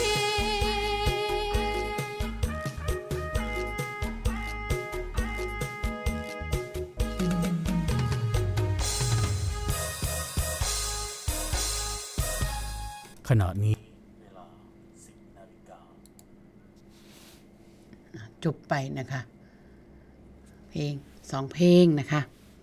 เพื่อเพิ่มอรรถรสในการฟังนะคะบ่แม่นเฮาก็เป็นผู้ที่จะรายการนะคะบ่แม่นผู้เทศสิมาเว้ายาวๆหลายมันก็บ่น่าฟังนะคะอันนี้ก็เป็นเพลงกับเพลงธรรมะนะคะฝากไว้นะคะทุกคนเข้ากับบรรยากาศที่เฮาเว้าไปถึงเรื่องของการค้นคว้าทำความดีนะคะทำแล้วก็บ่ยึดมั่นถือมั่นทำแล้วก็ปล่อยนะคะอันนี้ก็ได้นะคะเขาช่วงที่2ของรายการนะคะเฮาก็จะมาบอกถึงเรื่องของช่วงนี้บ่ทันได้มีงานประชาสัมพันธ์อีหยังนะคะเนาะแต่มีแต่เพียงว่าเดือนต่อไปเดือนที่7นะคะเดือนกรกฎาคมเฮาสิมีผ้าป่าสถานีของเฮาต้นที่7นะคะซึ่งเฮาสิไปจัดพร้อมกันกับวันมุทิตาจิตวันคล้ายวันเกิดของหลวงพ่อนะคะวันที่7กรกฎาคม2569นะคะตอนนี้ยังบ่มีผู้ใดมาเป็นเจ้าภาพนะคะเฮาก็คงจะเป็นเจ้าภาพรวมกันนะคะบ่มีปัญหาอันใดก็เฮ็ดไปตามธรรมนะคะตามสำใดก็สำนั้นล่ะแต่มีผู้ที่เพิ่น มาแจ้งไว้แล้วเจตจำนงไว้แล้วก็คือคุณแม่ปรารถนาตาดี200บาทคุณแม่เฉลาแสงจำปี100บาทคุณแม่แดงศิวธรรม100บาทคุณแม่ชีดอกแก้วสาขามุระ100บาทคุณหมอตรงจิตแสงมณีพร้อมครอบครัว 1,000 บาทคุณพ่อเฉลิมคุณแม่ทองบางอินทนพ500 บาทนะคะคุณแม่เขียนคุณแม่ประกายน้องน้ำเย็นการยบุตร 1,000 บาทนะคะอันนี้ก็เป็นผู้ที่เพิ่นมาแสดงเจตจำนงไว้แล้วนะคะแทนสถานีของเฮานะคะก็คงสิพอๆกันในมือนั้นพร้อมกันนะคะเฮาก็สิมารวมกันก็เชิญชวนญาติธรรมของเฮาทั้งไกลทั้งไกลนะคะบอกกันไปนะคะเฮาก็เฮ็ดของเฮาจังซี่ทุกปีนะคะเพื่อความแสดงความเคารพต่อครูบาอาจารย์นะคะในวันที่7กรกฎาคมนะคะซึ่งก็จะเพิ่มงานมาโดยการที่เฮาก็จะมีผ้าป่าหน่อยสถานีของเฮานำนะคะกะเรียนเชิญญาติธรรมของเฮาทุกท่านทุกคนที่อยู่ทั้งไกลทั้งไกลได้ฟังแล้วได้ยินแล้วอยากร่วมบ่สามารถที่จะมาร่วมงานได้แต่ว่าอยากทำบุญนำครูบาอาจารย์ก็สามารถที่จะโทรเข้ามาสอบถามรายละเอียดได้ที่โทรศัพท์หมายเลข0420902271คุณแม่ผู้เพิ่นอยู่ทางสถานีวิทยุหรือว่าคุณแม่ผู้ที่อยู่ทางโรงครัวนะคะผู้ใดมีเบอร์โทรเพิ่นก็สามารถที่จะสอบถามไปเที่ยงทางเพิ่นได้นะคะว่าเฮาสิเฮ็ดจังไดหรือสามารถที่จะโอนเข้ามาทำบุญได้กับหมายเลขบัญชีของคุณพ่อฉลองวงพาค่ำนะคะที่ธนาคารกสิกรไทยบัญชีหมายเลข1512431093นะคะหมายเลข1512431093นะคะอันนี้เป็นธนาคารกสิกรไทยของคุณพ่อฉลองวงคาคำนะคะเป็นบัญชีที่หลวงพ่อรู้ความเคลื่อนไหวนะคะอันนี้ทุกท่านทุกคนก็สามารถที่จะรวมบุญได้นะคะทั้งไกลทั้งไกลญาติธรรมของเฮาที่อยู่ในระแวกนี้ก็ขอเชิญชวนมาพบพอกันอีกนะคะในวันที่7เนาะในวันที่7แต่ยังบ่แน่ใจว่าเพิ่นสิมีการปฏิบัติธรรมข้ามคืนบ่แต่ว่าถ้าจังใดแล้วถ้าเป็นงานจังซี่หลวงพ่อเพิ่นก็ลงมาเทศน์อยู่แล้วถ้าผู้ใดคิดว่ามาแล้วอยากฟังเทศน์ต่อหลวงพ่อต่อในตอนคืนซึ่งหลวงพ่อเพิ่นก็จะเมตตาลงมาเทศน์อยู่หรอกนอกจากว่ามันจะมีเหตุการณ์ที่จำเป็นอีหลีนะคะในเย็นวันที่ในกลางคืนวันที่7กรกฎาคมนะคะ7กรกฎาคมตรงกับวันอังคารนะคะวันอังคารนะคะเป็นวันอังคารบ่แม่นวันหยุดนะคะแต่ถ้าผู้ใดมาคิดว่าสินอนก็สามารถที่จะนอนได้นะคะสามารถที่จะค้างคืนในสังฆทานมาที่จะเตรียมอุปกรณ์เครื่องนอนเครื่องหยังของเจ้าของมาได้เครื่องใส่ส่วนตัวมาได้นะคะก็สามารถที่จะอยู่ข้ามคืนได้จนฮอด วันที่8จังกลับก็ได้คือกันนะคะอันนี้ก็ขอเรียนเชิญนะคะญาติธรรมของเฮานะคะหวังว่าสิได้พอกันเนาะหรือว่าสิจังใดเนาะหรือว่าสิกำลังอยากงานกำลังดำนาบ่อันคุณพ่อคุณแม่เฮาเนาะเอาจังใดกะจังสั่นละเนาะได้ซ้ำได้ผู้ใดมาได้ก็เรียนเชิญผู้ใดมาบ่ได้ก็คือมาบ่ได้เนาะก็บ่เป็นหยังแต่ว่าจิตใจเฮาก็ยังอยู่คือเก่าหั่นล่ะเฮาก็ฝากใจเฮาไว้นำธรรมะคือเก่าคือกันนั่นล่ะบ่ว่าผู้อยู่และผู้บ่อยู่นะคะแต่ว่าสิ่งที่เฮาบ่เคยถิ่มเคยปากก็คือลำลึกถึงการนะคะบ่ได้เอ่ยซื้อขานนามคุณแม่อีหยังต่างๆที่กำลังฟังรายการอยู่บางทีอนุสรณ์ก็บ่จื้อสื่อก็ขอประทานอภัยนะคะถ้าให้เห็นก็ให้ทักกันโลดเด้อบ่เป็นหยังนะคะบ่ได้อันนั้นอีหยังเพราะว่าอนุสรณ์ก็เป็นมันอยู่มันก็หลายคนเนาะบางทีมันก็บ่จื้อนะคะก็ขอประทานอภัยคุณแม่เฮาทั้งหลายที่บางทีอาจจะบ่ได้ทักเพราะว่าบ่จื้อนะคะกะมือนั้นกะมาพบพอกันนะคะหลังจากนี้ให้เฮาก็สิเตรียมตัวเข้าสู่ฤดูกาลเข้าพรรษาเนาะซึ่งวันเข้าพรรษากะสิจัดที่วัดไถวัดท่านเนาะบ้านไทเฮากะพ่อแม่อ้ายน้องเฮากะอยู่วัดใกล้บ้านอยู่นำชุมชนบ้านลังเทือกะเพิ่นก็ได้อาศัยบ่มีผู้เฒ่าพาเฮ็ดได้แม่เพิ่นว่าเนาะก็เป็นว่าเฮาได้เฮ็ดได้พาเฮ็ดได้พาเขาเจ้าลงวัดลงว่าทำวัดทำว่าไปนะคะอันนี้ก็เป็นเรื่องที่ก็สร้างประโยชน์คือกันนะคะทั้งนี้ทั้งนั้นเฮาสร้างแล้วเฮาเองก็ทำจิตใจให้เบิกบานนะคะปล่อยวางให้ได้ทำจิตใจให้เบิกบานนะคะบ่ยึดทั้งดีและบ่ดีนั่นเองนะคะแต่ก็สร้างคุณงามความดีให้ยิ่งขึ้นไปเฮาก็ได้นะคะเรียนแบบเพิ่นตัวเพิ่นพาเฮาเฮ็ดแม่นบ่เฮาเองก็อยากบ่อยากทุกข์คือกันเฮาเองก็อยากเบิดทุกข์คือกันแม่นบ่เฮาก็ต้องเรียนแบบเพิ่นเฮ็ดนำเพิ่นไปครูบาอาจารย์เพิ่นพาเว้าจังใดก็เว้าไปนะคะแต่การที่เว้าอยู่นี่เฮาบ่ได้เอ่ยถึงดอกผู้ที่เขาเจ้าบ่เห็นด้วยตามเฮาเขาเจ้าก็บ่มาฟังอยู่แล้วนะคะอันนี้บ่ได้นักใจนะคะบ่ได้กังวลใจว่าสิมีลังเทื่อก็สิมีคนมาเถียงว่าจังซั่นจังซี่อันผู้ที่เถียงจอกๆแจ๊กๆน่ะเขาเจ้าก็บ่มาฟังเฮาดอกมันตกประเด็นไปนะคะผู้ที่ฟังเฮาอยู่นี่ก็เชื่อมั่นว่าจะเป็นผู้ที่เข้าใจธรรมะในระดับหนึ่งจังฟังนะคะฉะนั้นการผู้ที่มาเถียงแบบเถียงอยากเอาชนะเถียงแบบแท้จังบ่เว้านำคือหลวงพ่อว่าแล้วแต่ท่านสิคิดจังซั่นก็เรื่องของท่านเถอะก็บ่ได้ว่ากันนะคะเฮาก็บ่ได้ไปเถียงเพราะว่าบ่อยากเถียงเพื่อที่จะเอาชนะค้าค้านกันมันก็แค่นั้นเองอีหยังกันนักกันหนานะคะเป็นเรื่องของไผของท่านไปเฮาก็จบที่ตัวเฮานะคะเฮาบ่ไปเถียงกับไผนะคะและแม้แต่กระทั่งที่เฮาเอาถูกละแต่ว่าเพิ่นบ่เข้าใจนี่ถ้าสิให้เถียงว่าเพื่อสิให้ว่าเห็นเฮาชนะก็ยังบ่เถียงเลยจบเนาะแม่เนาะอันนี้ก็เฮ็ดตามที่ครูบาอาจารย์เพิ่นพาเว้าพาว่าหลวงพ่อเพิ่นบอกว่าถ้าเถียงอยากได้ความรู้นี่ถ้าถามอยากได้ความรู้หลวงพ่ออธิบายแต่ถ้าถามเพื่ออยากจับผิดเพื่ออยากจะเอาชนะหลวงพ่อไม่คุยด้วยนี่เพิ่นว่าจังซี่เฮาก็เฮ็ดคือเพิ่นว่านี่จบง่ายบ่ต้องเว้าหลายแล้วแต่เจ้าสิคิดจังซั่นก็แล้วแต่เจ้าบ่ค่อยบ่ได้เดือดร้อนนะคะบ่ได้เดือดร้อนเป็นเรื่องของเฮาทำจิตใจของเฮาให้ปล่อยวางทุกเรื่องล่ะแม่เอ้ยบ่แม่นสิไปยึดลังเถื่อมันหลงเนาะบางทีมันก็คิดมันใส่มันเขียวอีหยังต่างๆมันก็เป็นธรรมดาเฮานะท่องอยู่ในโลกอันนี้มาแต่ดนดีท่องอยู่กับอันนี้ความคิดความอ่านแบบนี้มันฝังอยู่ในเป็นอนุสัยกิเลสของซุมเฮาเจ้าข่อยแล้วมันยากอยู่ที่จะเอาออกแต่เพิ่นก็บอกว่ามันบ่ได้เกินความสามารถของมนุษย์บุตุชนคนธรรมดาอย่างเฮานี่เพราะพระพุทธเจ้าเพิ่นก็บอกว่า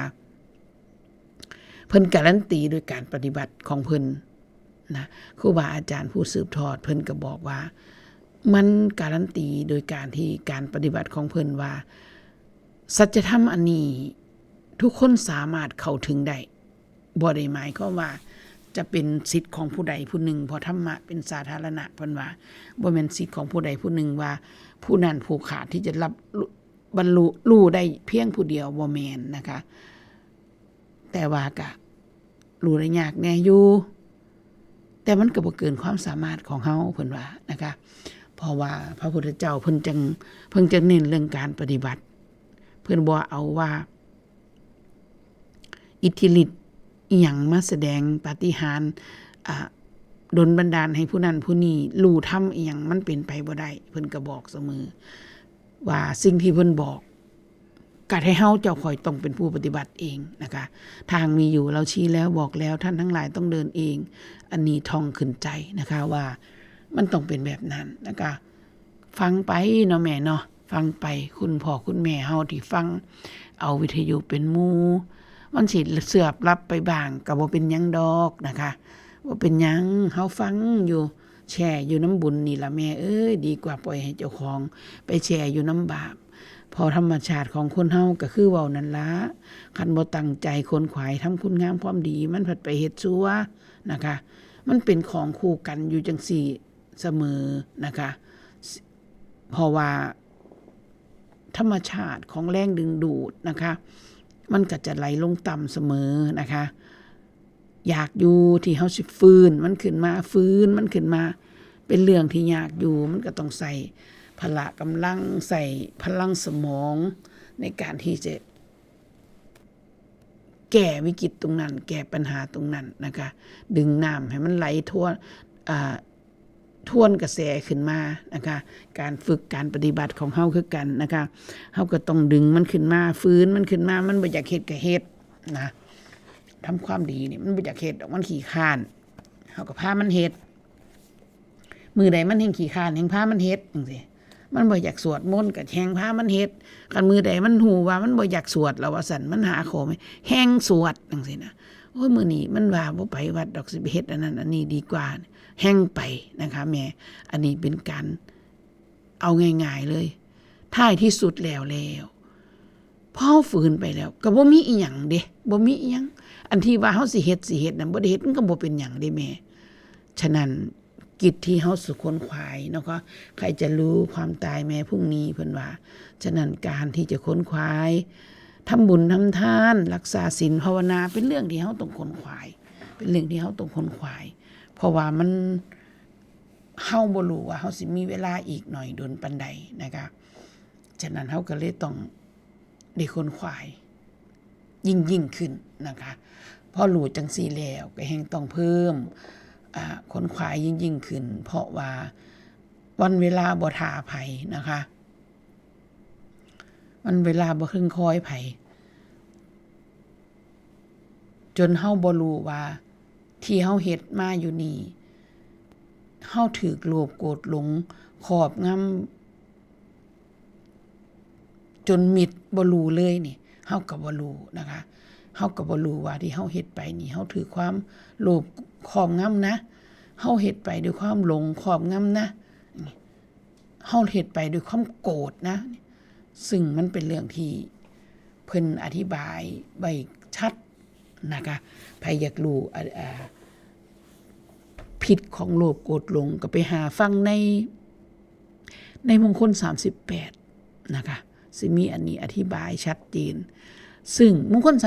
38ก็มีที่หลวงพ่ออ่านไว้คือกันนะคะ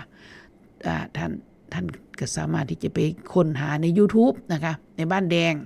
นะคะก็สามารถที่จะไปหาฟังได้นะคะบ่ว่าจะเป็นเทศที่หลวงพ่อเทศไว้ตั้งแต่ปีพศ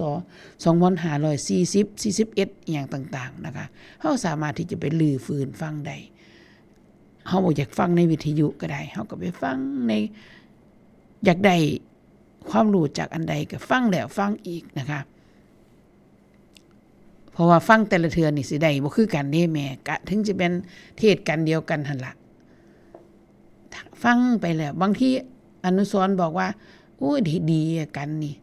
ดีกันนี่ผู้ลางคนผัดบ่เข้าใจปานใดผัดว่ามันก็เป็นลักษณะจังซี่เนาะก็แล้วแต่ผู้ใดๆนำหยังก็เอาอันนั้นล่ะนะคะล้างเนื้อชอบล้างยานะคะผู้ใดอยากได้ผู้ใดได้ประโยชน์จากอันใดก็เอาอันนั้นล่ะ หยิบอันนั้นล่ะมาเป็นบังเฮียนเป็นบรรทัดฐานสร้างคุณค่าให้เจ้าของนะคะจนความโลภความโกรธความหลงนี่หายไปพุ่นล่ะนะคะอันตรายอย่างที่สุดที่เฮาบ่ฮู้ก็คือความหลงว่าเจ้าของรู้นะคะอย่าให้ตัวนี้มาครอบงำเฮาเด้อแม่เอ้ยลงว่าเจ้าของรู้เบิดแล้วล่ะนั่งอันธรรมะน่ะอ่านอยู่ในหนังสือวันโม้ยนะคะรู้เบิดแล้วล่ะบ่ต้องมาบอกดอกจังซี่เป็นเรื่องที่มันปิดการศึกษาของเฮานะคะรู้เบิดแล้วล่ะนี่บ่แม่นนะคะอย่างน้อยๆเฮาให้ตั้งตนไว้อยู่ในคำสอนที่ครูบาอาจารย์ในการหลักปฏิบัติต่างๆนะคะอย่าเฮ็ดหยังที่นอกเหนือจากที่เพิ่นบอกเพิ่นสอนหลายนะคะเพิ่นแนะนำหลายถ้าเฮาเฮ็ดหยังที่แบบจังซั่นนี่มันก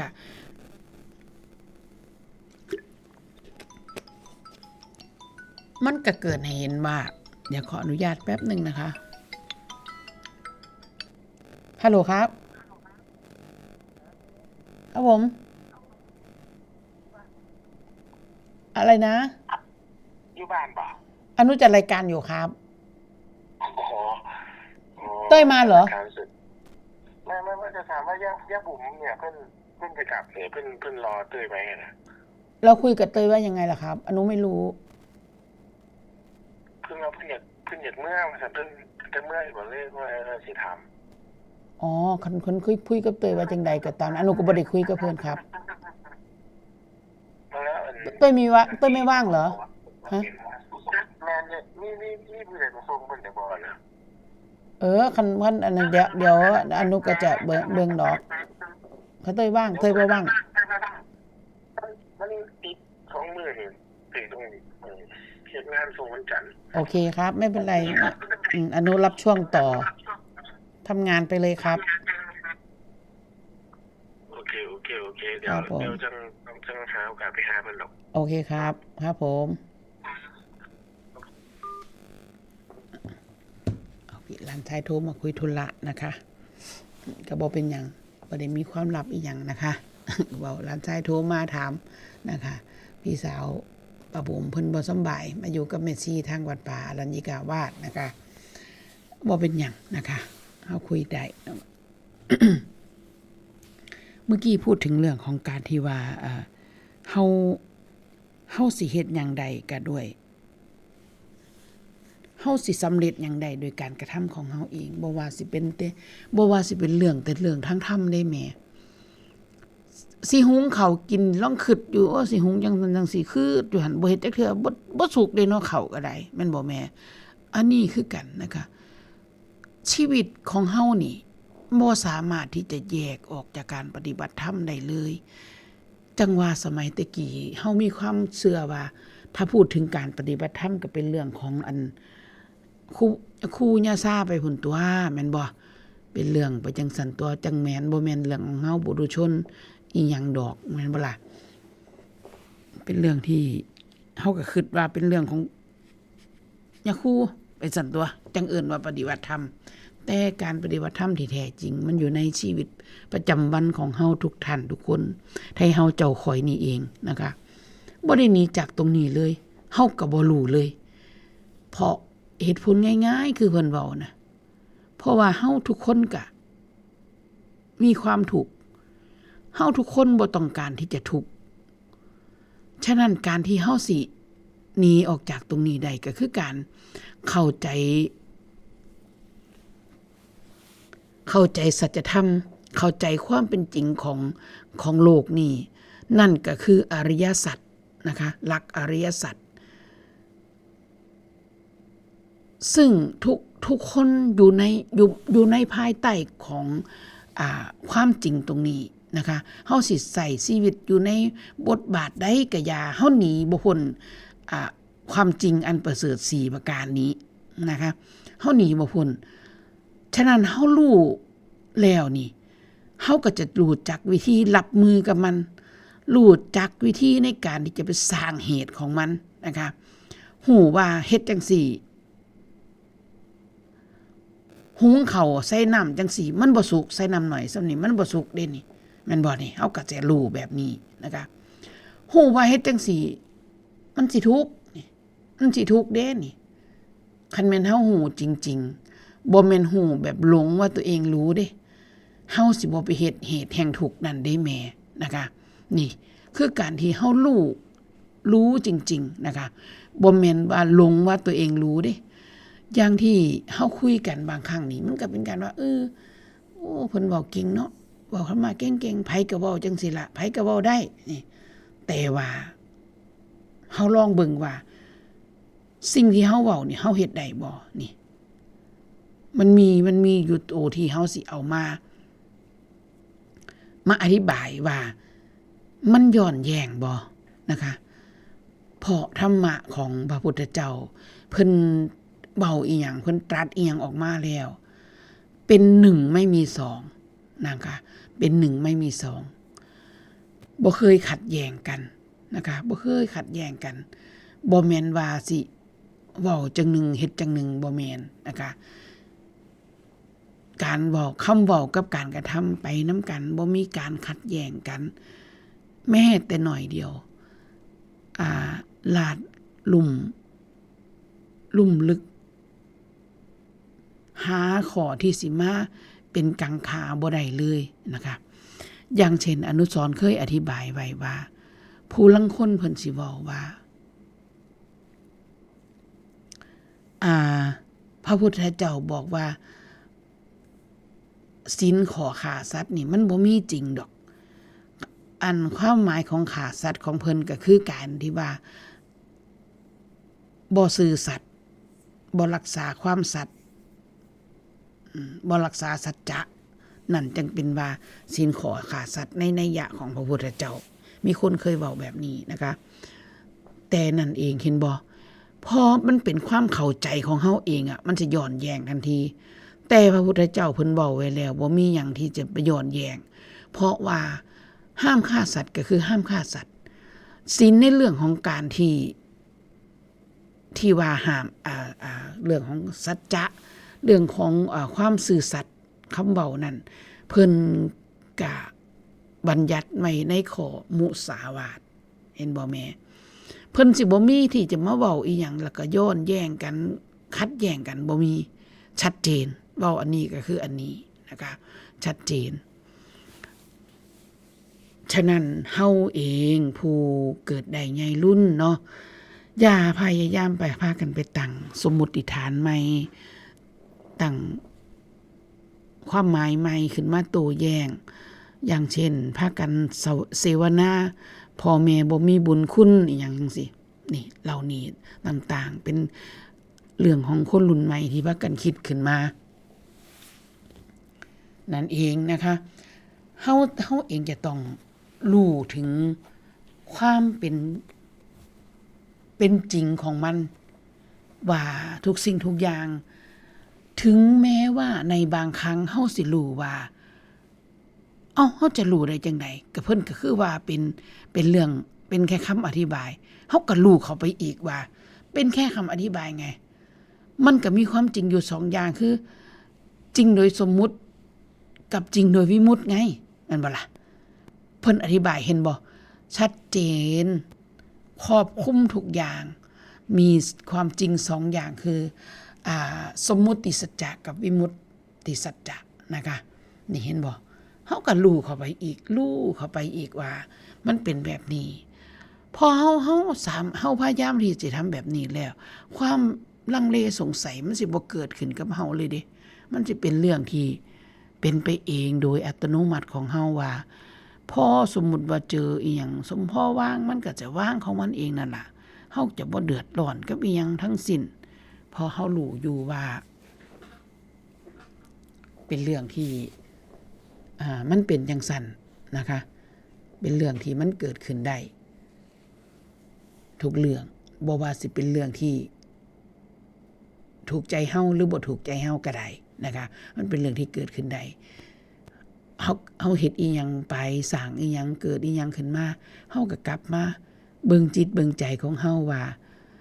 มันสิมีผลกลับมาหาสภาวะจิตของเฮาแบบใด นะคะเฮาสิลิงโหลดขนาดใดหรือเฮาสิหงอยเหงาเศร้าซอยขนาดใดนะคะอันนี้ก็ได้ก็เป็นตัวเฮาเท่านั้นที่จะรู้นะคะที่จะรู้ความมันเกิดขึ้นกับจิตกับใจของเฮาจังว่ามันได้เอาธรรมะมาควบคุมพฤติกรรมของเฮาบ่ว่ายืนเดินนั่งนอนนะคะเฮาเฮ็ดหยังอยู่เฮาก็มีธรรมะควบคุมไว้ว่าอีหยังเกิดขึ้นให้รู้เท่าทันอีหยังเกิดขึ้นให้รู้เท่าทันด้วยความที่หูเมื่อหูคืออันหลวงพ่อสมภพเพิ่นเว้าอย่างอนุสรณ์ว่ามาในข้างต้นนะคะบ่แม่นว่าสิไปลางคนก็เอาจนเอเลแต่ท้ายที่สุดแล้วก็บ่ได้เกิดการพัฒนาก็ยังย่ำตอกอยู่คือเก่าอย่างเช่นรู้แล้วก็ไปเฮ็ดผิดอีกเทื่อหน้าก็ได้จังซี่นะมันก็บ่เอิ้นว่ารู้มันก็เอิ้นว่าหลงว่าเจ้าของรู้จังซี่นะรู้แล้วนี่คันรู้แล้วจริงๆนี่บ่เฮ็ดผิดเด้บ่เฮ็ดผิดสิควบคุมกายวาจาของเจ้าของแม้แต่กระทั่งคำเว้าคำจาก็บ่เฮ็ดให้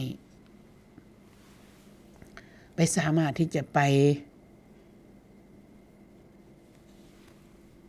เบียดเบียนคนอื่นเพราะว่าเฮาควบคุมวาจานะคะควบคุมใจก็บ่เฮ็ดให้ใจของเฮาไปมีอคติกับผู้ใดนะคะบ่ว่าสิเป็นเรื่องที่เลวร้ายขนาดใดก็เป็นเรื่องของเขาเห็นผู้ใดเฮ็ดดีก็อนุโมทนาสาธุนำเขาเจ้าโดยที่แบบบ่ได้ไปลิงโหลดขนาดนั้นว่าโอ้โหทุ่มเททั้งแรงกายแรงใจสักมือนึงเขาบ่ตอบสนองกิเลสเจ้าของก็กลับมาแต้วอีกใจตกอีกจิตตกอีกนี่เป็นการถือว่าเฮาบ่ได้ควบคุมกายวาจาใจของเจ้าของนะคะสำคัญที่สุดสิ่งที่สำคัญที่สุดก็คือจิตของเฮานะคะจิตของเฮามีค่าเฮาเฮ็ดหยังเฮาจะต้องเฮ็ดด้วยความบริสุทธิ์ใจเต็มที่เฮ็ดด้วยความตั้งใจเต็มที่บริสุทธิ์ใจกับเพื่อนรอบข้างมิตรรอบข้างหวังดีต่อกันนะคะแต่ว่าการที่เฮาระแวดระวังว่าสักมื้อนึงเขาอาจสิเฮ็ดในสิ่งที่เฮารับบ่ได้ก็ได้เด้นี่จังซี่เฮาก็ต้องมันก็เป็นการระแวดระวังจิตของเฮาบ่ได้แม่นเป็นการว่าไปจับผิดเพื่อนเฮาเด้นะให้ระวังเบิ่งดีๆให้เบิ่งดีๆว่ามันก็จะเป็นไปได้ว่าลางเทื่อพัดสิโอ้ยขอบ่เชื่อเจ้าดอกปัดสิว่าแม่นบ่ล่ะเขาเว้าหยังก็บ่เชื่อมันเป็นคนจังซั่นต่อผู้นี้จังซั่นจังซี่พัดบ่เชื่อเขาจังซี่มันก็บ่แม่นนะคะมันก็เป็นเรื่องที่อันนั้นแสดงว่าเฮาบ่บริสุทธิ์ใจต่อกันเฮาไปจับผิดเขานะคะแต่การที่เฮาเฝ้าสังเกตใจของเฮาว่าถ้ามื้อนึงถ้ามันเกิดเหตุการณ์ที่มันบ่ถูกใจเฮานี่เฮาสิเฮ็ดแบบใดเฮาสิจัดการกับอารมณ์ของเฮาแบบใดจิตใจของเฮาแบบใดนี่นะคะเป็นเรื่องที่เฮาเองจะต้องรับผิดชอบเจ้าของนะคะโดยการที่จะอย่างที่บอกมานะคะบ่แม่นเรื่องที่มันไกลโถใดๆทั้งสิ้นนะคะอันนี้ก็ได้เนาะเว้ามาสุดท้ายแล้วนะคะจนถึงช่วงเวลาสุดท้ายก็บ่มีญาติธรรมของเฮาโทรเข้ามาเลยเนาะมิดอิ่มซิมแต่ก็บ่เป็นหยังบางท่านบางคนบอกว่าบ่อยากโทรเข้ามาเพราะว่าขัดจังหวะกำลังเว้านะคะขอเป็นผู้ฟังก็ได้คือกันแต่ทุกท่านทุกคนสามารถโทรเข้ามาบอกว่าอนุสรณ์ฟังอยู่เด้ออยู่ทางนั้นทางนี้เสียงชัดบ่ก็ได้คือกันนะคะแต่ผู้ลางคนสิโทรเข้ามาที่สิว่ามาเสริมให้ข้อมูลเพิ่มเติมในเรื่องนั้นเรื่องนี้ก็ได้คือกันนะคะก็ขอบพระคุณทุกท่านทุกคนบ่มีผู้ฟังก็บ่มีผู้เว้านะคะเฮาก็เว้ากันไปบ่ว่าสิเรื่องหยังก็นี้บ่พ้นในชีวิตประจำวันของเฮานี่เองเว้าขึ้นมาจังได๋ก็หนีบ่พ้นตรงนี้เพราะว่าให้เฮาเจ้าข่อยเกิดมาแล้วเด้แม่นบ่ได้มีอัตภาพจังซี่แล้วเด้ได้ ได้เกิดขึ้นมาด้วยความบ่ฮู้แล้วเด้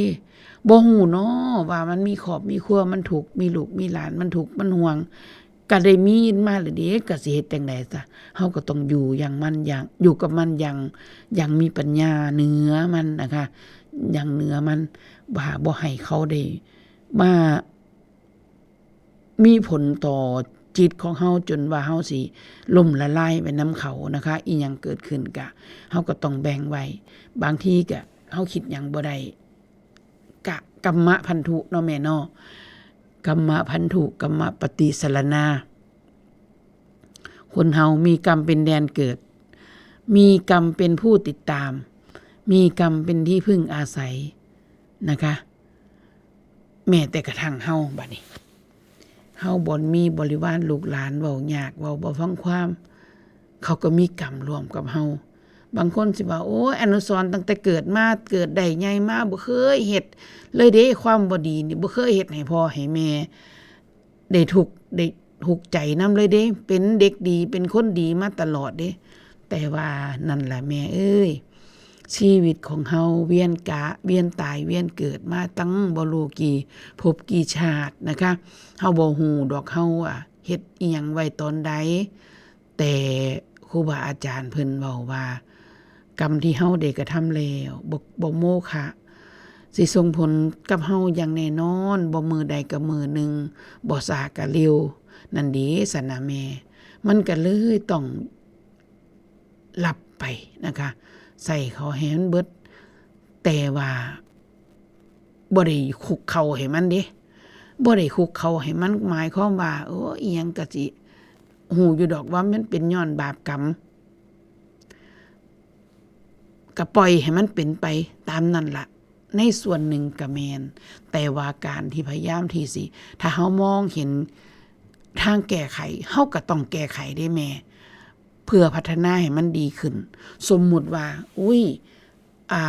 ว้าก็เอายกตัวอย่างง่ายๆเลยอย่างเห็นได้ชัดลูกหลานเฮาสิไปโรงเรียนไปเรียนหนังสือหนังหาให้เขาขี่มอเตอร์ไซค์ไปจังซี่มันบอกเฮาก็ต้องได้ระมัดระวังบอกเขาจังซั่นจังซี่เนาะท้ายที่สุดแล้วนี่ลูกหลานขี่รถไปโรงเรียนเนี่ยมอเตอร์ไซค์นี่ก็สมควรที่จะซื้อประกันไว้ได้แม่มีพรบไว้แน่จังซี่นะแต่ถ้ามันเกิดอุบัติเหตุขึ้นมาแล้วก็แสดงว่าเฮาได้สร้างเหตุป้องกันมันไว้แล้วท้ายที่สุดแล้วมันเกิดขึ้นบัดนี้เฮากับมีทางออกนะคะมีทางออกบ่ได้ไปทุกข์น้ำมันปานนั้นอย่างน้อยๆถ้าสมมุติว่ารถเฮามีพรบนี่มันก็มีทางซอยเฮาอยู่นะคะบริษัทประกันเพิ่นก็ซอยเฮาในเรื่องค่าใช้จ่ายต่างๆในระดับหนึ่งอยู่จังซี่เห็นบ่มันก็สิซอยเฮาไปในระดับหนึ่งโดยการที่เฮาค้นคว้าสร้างเหตุเด้ซะแม่นบ่ในการวางแผนในการที่ป้องกันที่เฮา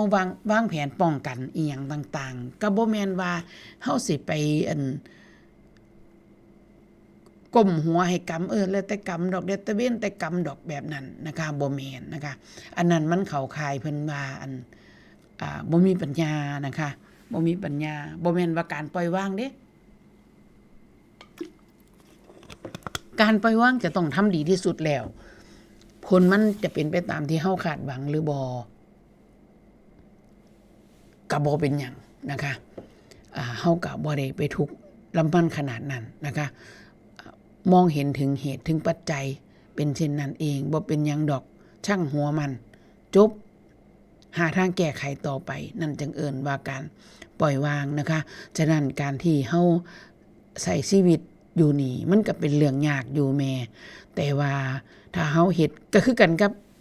แต่แรกๆปฏิบัติธรรมแรกๆนี่เฮาสิมีความรู้อดทนมันบ่อดทนอยากหายก็อดเอาอยากด่าก็อดเอาแต่พอเฮาเฮ็ดไปถึงสักมื้อนึงบ่ได้อดปานใดได้แม่กัดจะรู้ว่าก็ยะกัดมันเป็นจังซั่นเนาะก็ยามันดอกเนาะเป็นย้อนมันเป็นย้อนอันนี้เนาะจบเด้มันสิจบได้ง่ายขึ้นนะคะมันสิจบได้ง่ายขึ้นฉะนั้นเฮาเองก็ต้อง ฝึกต้องเรียนไปนี่แล้วแม่สิเฮ็ดจังได๋ซั่นน่ะแม่นบ่เฮาก็ต้องฝึกต้องเรียนไปนี่ล่ะบ่แม่นว่าสิเป็นเรื่องที่ไกลตัวเฮานั่นเด้ซั่นน่ะ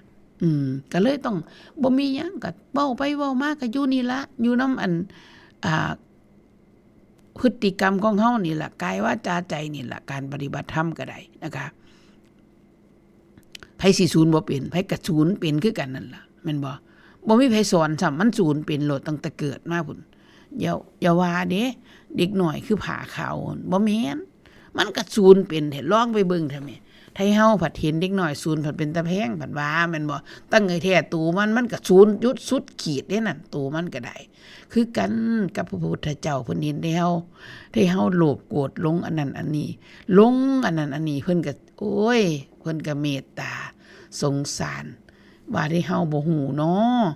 เพิ่นก็เลยได้มาเทศน์มาสอนมา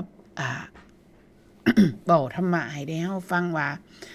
มันบ่แม่นจังสั่นซะทีเดียวนะมันมีทางออกอยู่เด้อ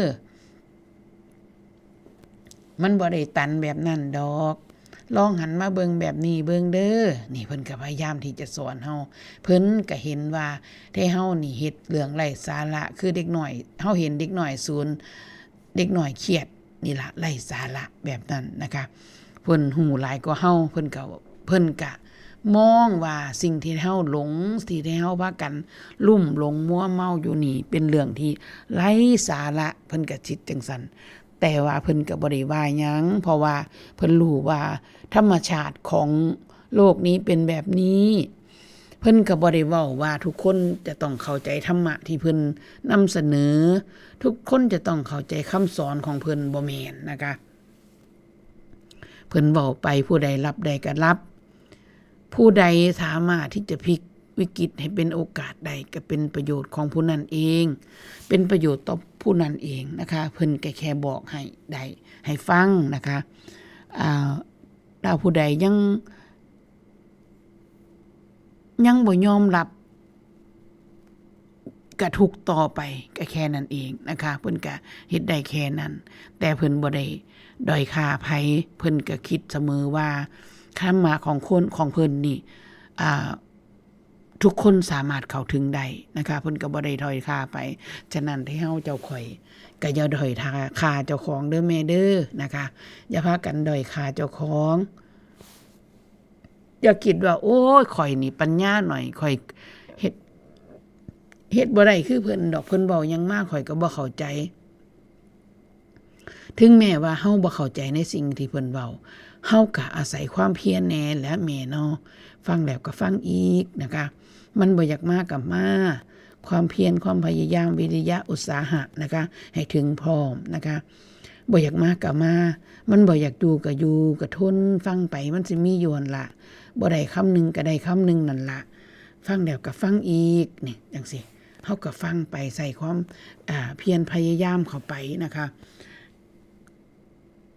มันเข้าใจยากแน่มันสิมีนึงก็ให้กำลังใจเจ้าของว่ามันสิมีจักมือนึงนั่นล่ะเฮาต้องเข้าใจจนได้แหละนี่ก็คือการบ่ด้อยค่าเจ้าของแล้วก็รักษาเจ้าของอยู่ในวงจรนี้นะอีกอย่างนึงก็คือการที่ครูบาอาจารย์เว้าหยังก็ให้ที่เฮาเก็บมาคิดมาปฏิบัตินะคะถ้าเฮาเห็นต่างจากครูบาอาจารย์มากมายผลมันก็เกิดจากการที่มันก็เกิดกับการที่เฮาศึกษาธรรมะบ่เจริญก้าวหน้าได้แม่นะคะบ่พัฒนาเว้าง่ายๆท้ายที่สุดแล้วถ้าเฮาเห็นเฮ็ดอีหยังที่มันแตกต่างไปจากที่ครูบาอาจารย์สอนหลายๆมันธรรมะสิจัดสรรบ่แม่นหยอกธรรมะสิจัดสรรมันสิเฮ็ดให้เฮาได้หนีจากวงจรนี้นะคะมันหังมีดอกนะในเมื่อถ้ามันเป็นอย่างสันมีเด้ธรรมะสิจัดสรรมันก็สิบ่คิดดอกว่าเจ้าของสิหนีแต่มันหังสิมีว่ามีเหตุปัจจัยเฮ็ดต้องได้ไปเฮ็ดหั่นเฮ็ดหีแล้วก็ไปแล้วนี้ออกห่างไปแล้วก็จังสี่ดีกว่าเว้ย ยังอยู่นี่ก็ใกล้บ้านดอกก็สิว่ามันก็สิว่าไปแบบนี้นะคะทั้งที่เจ้าของอยู่นำครูบาอาจารย์ดีพอแห้งแล้วจังว่าอนุสรณ์เคยเว้ากับญาติธรรมของเฮาว่าผู้เขาเจ้าอยู่ไกลๆหุ่นข้าเจ้าก็ยังดิ้นรนขนขวายมาหาหลวงพ่อเฮาไทเฮาผัดอยู่น้ำเพิ่นแท้ผัดคือจังสิบ่เห็นความสำคัญคือจังบ่เห็นค่าคือจังสิพากันบ่ได้ให้ความเคารพนับถือบ่ฟังเทศน์ฟังธรรมคำสอนของเพิ่นนะคะอันนี้ก็เคยเว้ากับญาติธรรมของเฮาหลายท่านหลายคนอยู่นะคะเว้ามาถึงตรงนี้นะคะก็ฝากไว้นะคะเป็นเรื่องที่เล็กๆน้อยๆนะคะฝากไว้ครับกับญาติธรรมของเฮานะคะเว้ามาถึงจนสุดท้ายรายการเบิดเวลานะคะมื้อนี้ก็กราบขอบพระคุณครูบาอาจารย์หลวงพ่อเพิ่นมีปรารภให้มีรายการแผ่นดินธรรมยามเช้าคณะกรรมการพุทธสมาคมนะคะคุณแม่ชีผู้ดูแลการอัดเสียงการออกอากาศนะคะผู้ที่ส่งเสริมผู้ที่ท่านผู้ฟังทั้งหลายนะคะผู้ที่ให้กำลังใจทั้งหลายแหล่นะคะขอบคุณทุกท่านทุกคนทุกทิศทุกทางนะคะเพื่อให้มีรายการอันนี้ยังมีต่อไปอีกกะ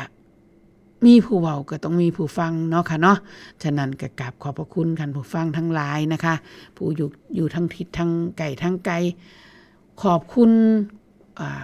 ครูบาอาจารย์ขอบคุณคุณพ่อคุณแม่ผู้ที่ให้คำแนะนำต่างๆท้ายที่สุดก็ขอบคุณคุณแม่ชีผู้ที่ควบคุมอยู่สถานีวิทยุของเฮานะคะท้ายนี้ขอกล่าวคำว่าธรรมสวัสดีค่ะ ขณะนี้เวลา 10 นาฬิกา